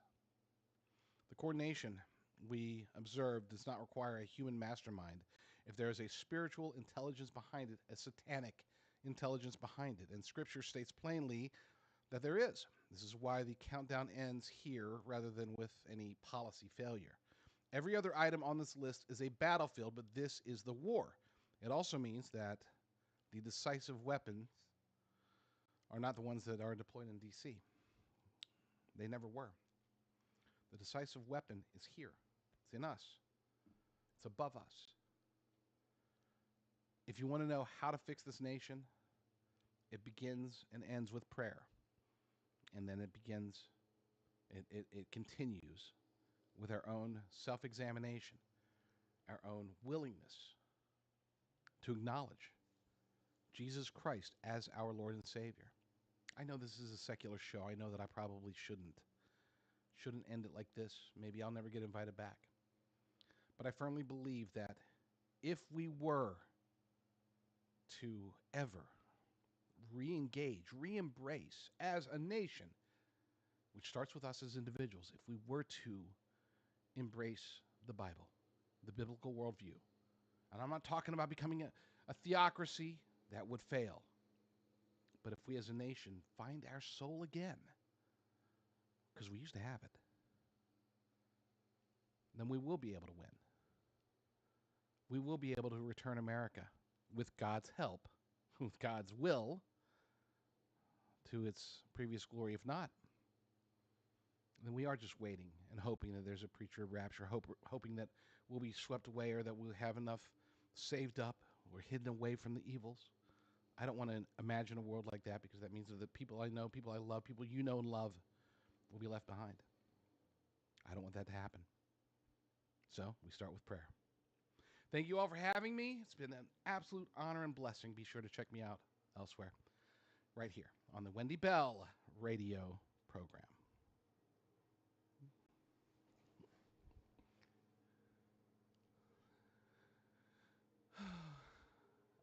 I really, truly do enjoy doing that show.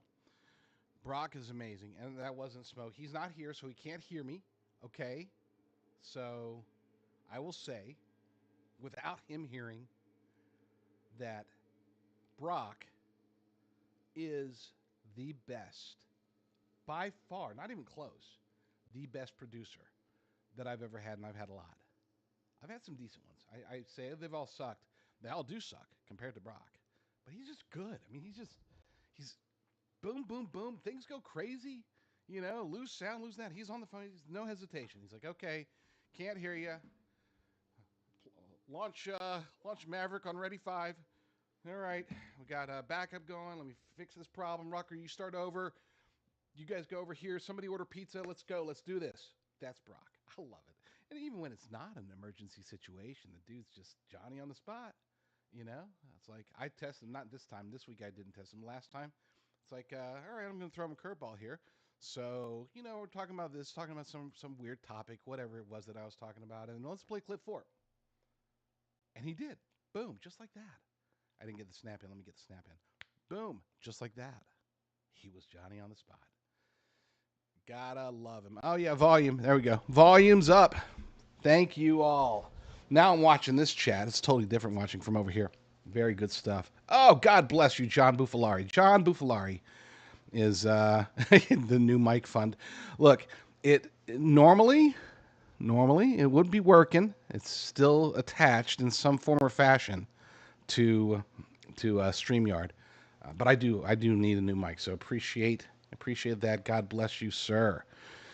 Oh yeah, okay, all right. Maybe I need to turn the volume. We're making money. God bless you, eGrab4. Yeah, I'm gonna turn the volume. I can't. Can you hear me now? Maybe if you send me $5, you could hear me better next time. No, I wouldn't do that. I ain't like that. I wonder, is the Candace Owens? Is it gone? Is it still going? Let's see here. That'd be funny. And yeah, that was the biggest reason. Oh no, okay. It looks like is it? They got debate recap on Viva Frey, but it looks like there's still 43,000 people watching Crowder. I don't want to click on it. I think it is still live. Wouldn't that be funny? Jeez. I hope it is. I actually do. I hope that they're really just spending this much time, even though I will admit I think that it is Is my mic really that bad? Is it? I have turned up the volume. The volume's up.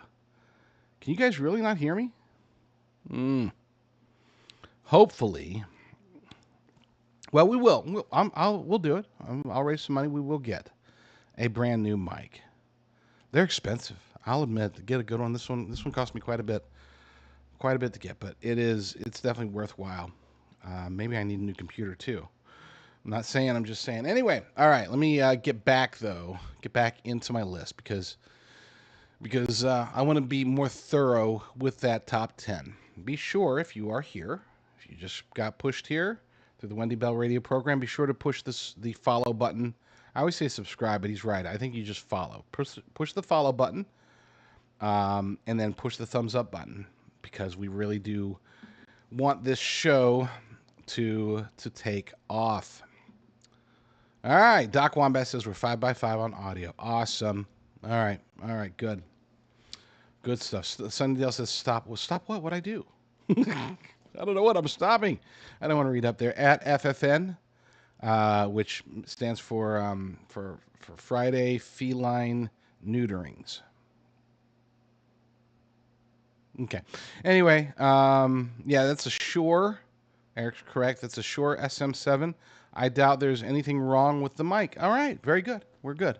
We're good to go. All right, let's get back into this. Let's go back through the top 10. I'm not going to dwell on them, but I do want to make sure that we treat them with the same respect that we treated the first 20. Back to number 10, apostasy within the visible church. And again, this is where I had debate's definitely the wrong word. I had a very honest discussion with two different friends. One friend who was actually planning on going into business with somebody that you all, I'm sure that every single one of you has heard of this person, prosperity gospel teacher, and his company is trying to work with this company of one of my old friends, and he was asking me about it. I'm like, no, don't do it. And I know that many of you, maybe I don't know about many, but some of you, maybe you're doing the prosperity gospel. Let me tell you, it is apostate. It is heretical. We are nowhere in the Bible, if you read it in context, nowhere in the Bible does it even insinuate that if you do this or you do that, that you're going to live a life of abundance. Jesus talked about giving everything away. I mean, even the Lord's Prayer. The Lord's Prayer itself talks, in which two different versions that Jesus told us to pray daily, talks about giving us our daily bread, a la manna. It's not saying, I mean, obviously we're not getting manna, but it does say, forgive us our debts, forgive us our trespasses, if you will. It does that for a reason. At no point, you have to take the text out of context in order to highlight the blessings that you're supposed to get if you just follow this minister and send money to this guy and buy this holy water and do whatever. I cannot stress enough the damage that's done by these churches. Because the gospel is one of humility. The gospel talks about our duty. The entirety of the New Testament is about sacrifice. And our sacrifice doesn't even come close to, of course, the sacrifice that our Lord and Savior made. So I cannot abide by this notion of the apostate church being somehow so powerful that we have to abide by it. We do not. Is it growing in power? I've heard reports that it is weakening. Now, these are anecdotal. I haven't confirmed them myself, but I have heard, for example, that Joel Osteen's church is pretty much empty. Now, empty is relative. Maybe I think, didn't he used to have like 30 or 40,000? I have no idea. I've never been, obviously. But I heard that his church was dwindling. I hope that's true. Not that, I don't hope that people stop going to church altogether. But here's the thing: if somebody gives me the option, should I not go to church and just read my Bible, or should I go to Joel Osteen's church? I would say don't go to Joel Osteen's church. Just read your Bible. You know, and there's plenty. The one thing, and we'll note later. Now I'll get to it when we get to that one. But let me. The idea here is that the visible church, the apostate church, is one that we have to avoid. And it's not just the prosperity gospel, to be clear. That just happens to be the one that bugs me the most. Really chaps my khakis. Number 9, abortion. Child sacrifice. Strip away the clinical vocabulary, and the ancient practice stands recognizable. The worshippers of Molech offer their children in exchange for prosperity, security, and an unencumbered future. The same exchange rate offered today with better lighting and a euphemism. Tens of millions of American children have been aborted since 1973. The overturning of Roe returned the questions to the states, and some states responded by enshrining the practice more deeply than Roe ever required. While chemical abortion by mail now accounts for the majority of cases and erases most remaining oversight. Scripture's response to Molech was not ambivalent, and the prophets did not soften the charge because the practice was popular. A nation is measured by what it does to its most defenseless, and ours has made its answer a constitutional sacrament in half its territory. And it's not just the places, it is the people. Roe v. Wade was supposed to, I always thought, that if we can just get the Supreme Court to overturn Roe v. Wade, that then we can fight the battles that are necessary to reduce and eventually eliminate abortions in the United States of America. I was completely wrong. Overturning Roe v. Wade has resulted in increased abortions in America. That's why it was allowed. They saw it coming. I didn't. I'm sure most people didn't. We didn't understand or appreciate. I hate to say it, but the laziness of the pro-life movement. We saw Roe v. Wade overturned, and we thought victory is ours. We won. We finally won. And we were so wrong. The battle shifted, and we weren't ready for it. Mail order abortions, as noted, accounts for a majority of murdered preborn babies. How is that better?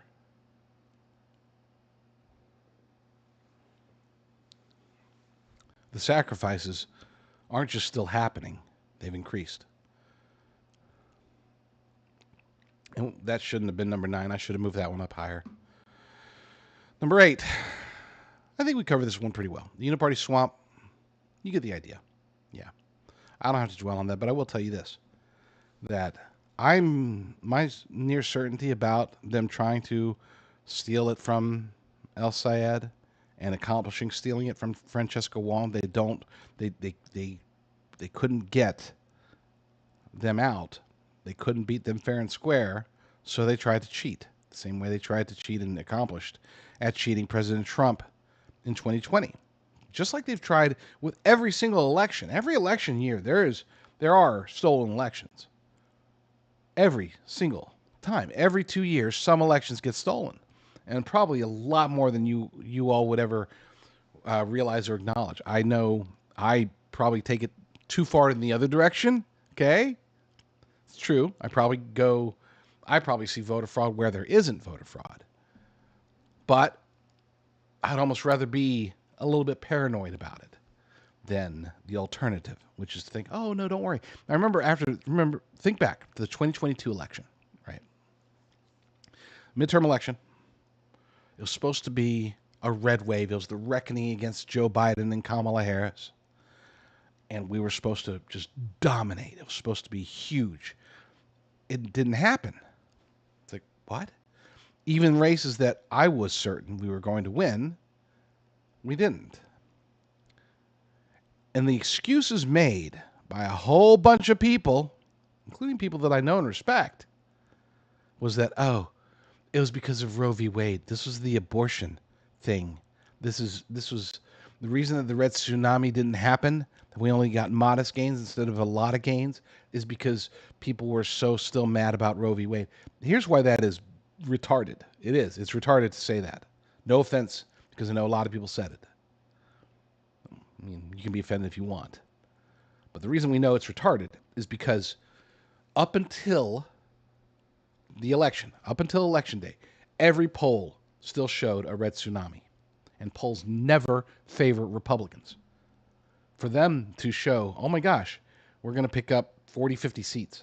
We're going to pick up this, that, and all these other local races, state legislatures, governor's offices. We're going to pick up all these races. But we missed on a bunch of them. And these are the polls just before the election. So for these people that are saying, oh, it's because of Roe v. Wade, what they're saying is, what they're trying to convince you of, is that, well, all of these people said that they were going to be voting Republican, and probably more than that, because, again, polls always favor Democrats. They were all saying that they were going to vote Republican. But on election day, they all woke up, and they were like, holy crap, my gosh, I just heard today that Roe v. Wade had been overturned. I mean, yesterday I told the pollster that I was voting Republican, but today I found out that Roe v. Wade was overturned a few months ago, and so now I'm going to go change my vote. Now I'm going to go vote for the Democrat because, you know, there were allegedly millions of people who magically learned about Roe v. Wade on election day. It was voter fraud. It was voter fraud. 100%. 99% certain. I hate saying 100%. 99% certain that there were dozens, maybe more, races that were stolen in 2022. That is the uniparty swamp. This is why. John Thune isn't just scum. He's working against us. He's not just feckless. He's not just weak. No, he's actually working against us. And that should piss you off. It pisses me off if you couldn't tell. Number 7, the death of the middle class. I don't want to. I did a pretty decent rant on the earlier, obviously, so I'm not going to revisit this one. But I want to make sure that everybody's clear, because again, if you just read it and you don't really dig into it, you might come to the conclusion that I wasn't very clear that this isn't about being against capitalism, and I don't want to echo the sentiment of the DSA or even the Democrats or the leftists in any way. It's about stopping crony capitalism, because crony capitalism is what is destroying, basically, what is destroying the middle class. Add in national debt and a few other things, and you see that it is hard. It's challenging today to buy a home. It's challenging today to even buy a car. Number 6, national debt. Don't need to dwell there. Number 5, election take. Wait, we already covered that. Did I miss that one? Oh, no, I covered that under the... yeah, okay, so I was talking about the uniparty swamp, managed opposition. Let me go back to that one real quick, since I obviously got them out of order. Let me talk real quick about managed opposition. So there's this alleged MAGA rift, and I get it that a lot of people who support President Trump are not happy about Iran, but here's the thing, or even the economy. But here's the thing. They still support President Trump. This whole manufactured discontent, this, oh, we need a new party, oh, we hate Trump, oh, you know, the Tucker Carlsons, the Candace Owens, the Owen Schroyers out there, oh, you know, I'm going to vote Democrat. All of them have said they're voting Democrat or third party. That's not indicative. Do they have big audiences? You betcha. 100 times bigger than mine. 1,000 times bigger than mine. But I'm right and they're wrong. Or maybe they're not wrong. Maybe they're just controlled. Is there opposition? I'm not going to get into... Yeah, no, I'm not going to get into the incentives, who's controlled by foreign interests, who's being blackmailed, who's being just bribed by the sheer fact they're making more money now than they've ever made in their entire life. But that's the case. Different variations of the case with all of them. And when I say all of them, I'm not going to go into naming names because we don't have time. But I will say that the rift is manufactured and it's not real. It's not, I mean, it's manufactured, yes, but it's also illusionary. It's not actually as bad as they want us to believe. Very similar to how the DSA is small but loud, so too are the Marjorie Taylor Greens.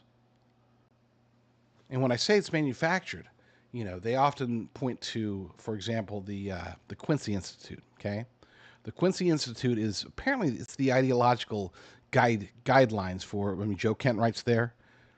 Marjorie Taylor Greene points to it. Candace Owens points to it. They all point to it. Tucker Carlson points to it all the time. They point to it, especially as it pertains to Israel, especially as it pertains to Iran and China. Those are the three areas. And Ukraine and Russia. So you've got five nations that the Quincy Institute has very, very, very particular perspectives about. And it's like, this is such a non-interventionist, but it's not. It's fake non-intervention.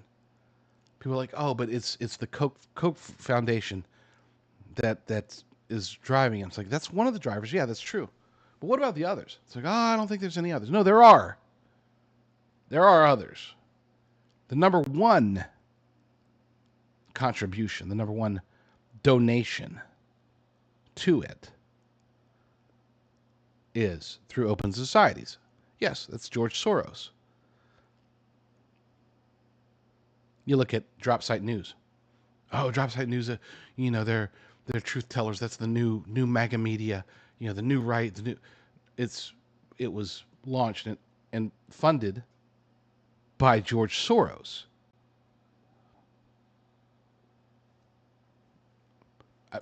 I didn't know that George Soros was funding all these right-wing organizations.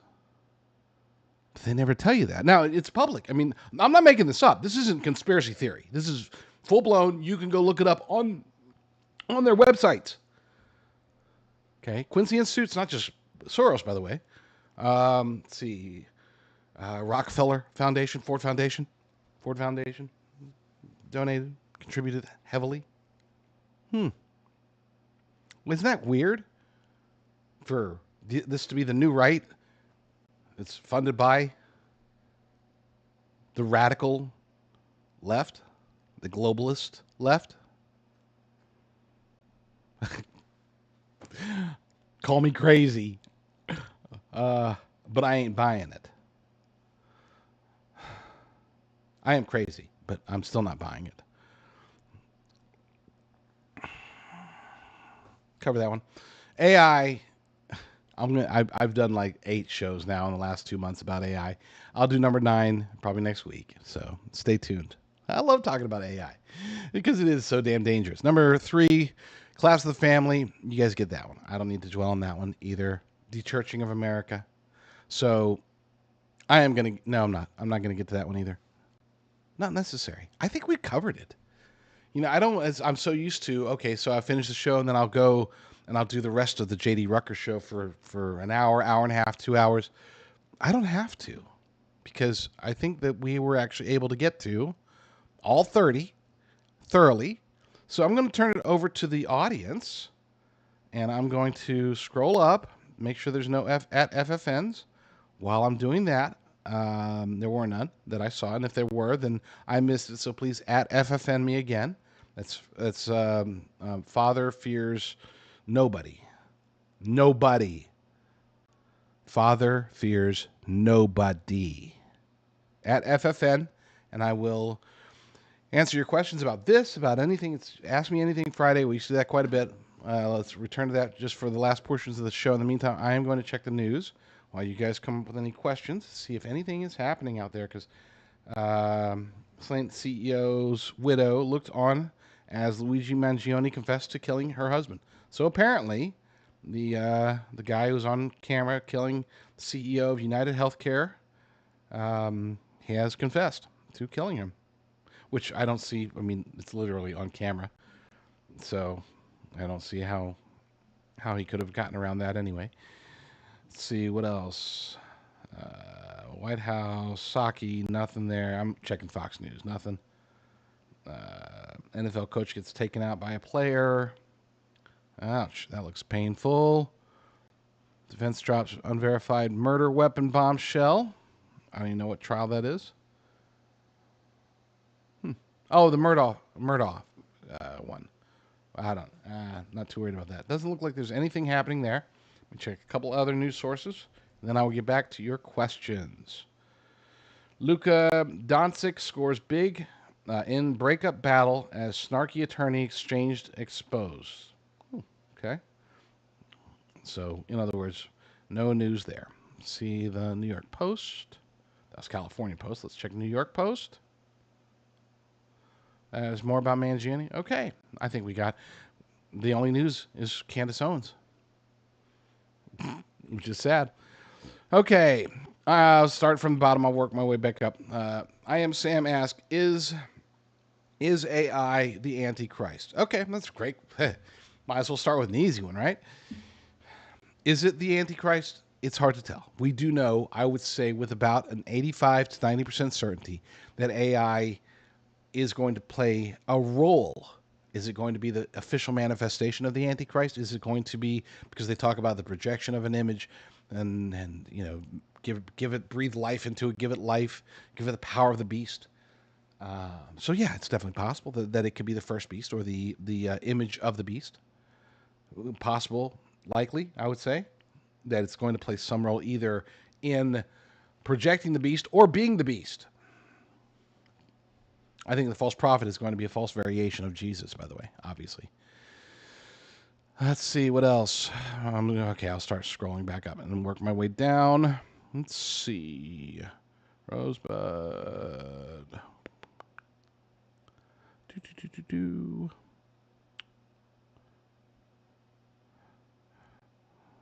Everybody's talking to themselves. That's good. I like that. All we got was the Antichrist question. All right. Fair enough. I am ready for a weekend. Be sure to thumbs up. Thumbs up. Helps out a bunch. Follow if you're whatever. Follow, subscribe if you have not already. And yeah, everybody have a fantastic weekend. I will be back next week at the new time, 10 a.m. Pacific, 1 p.m. Eastern. I'm going to be following right after Wendy Bell Radio Program, so that's going to be exciting. So yeah, Lord willing, I will be back very soon with another episode. But in the meantime, you all stay strong, stay safe, and God bless.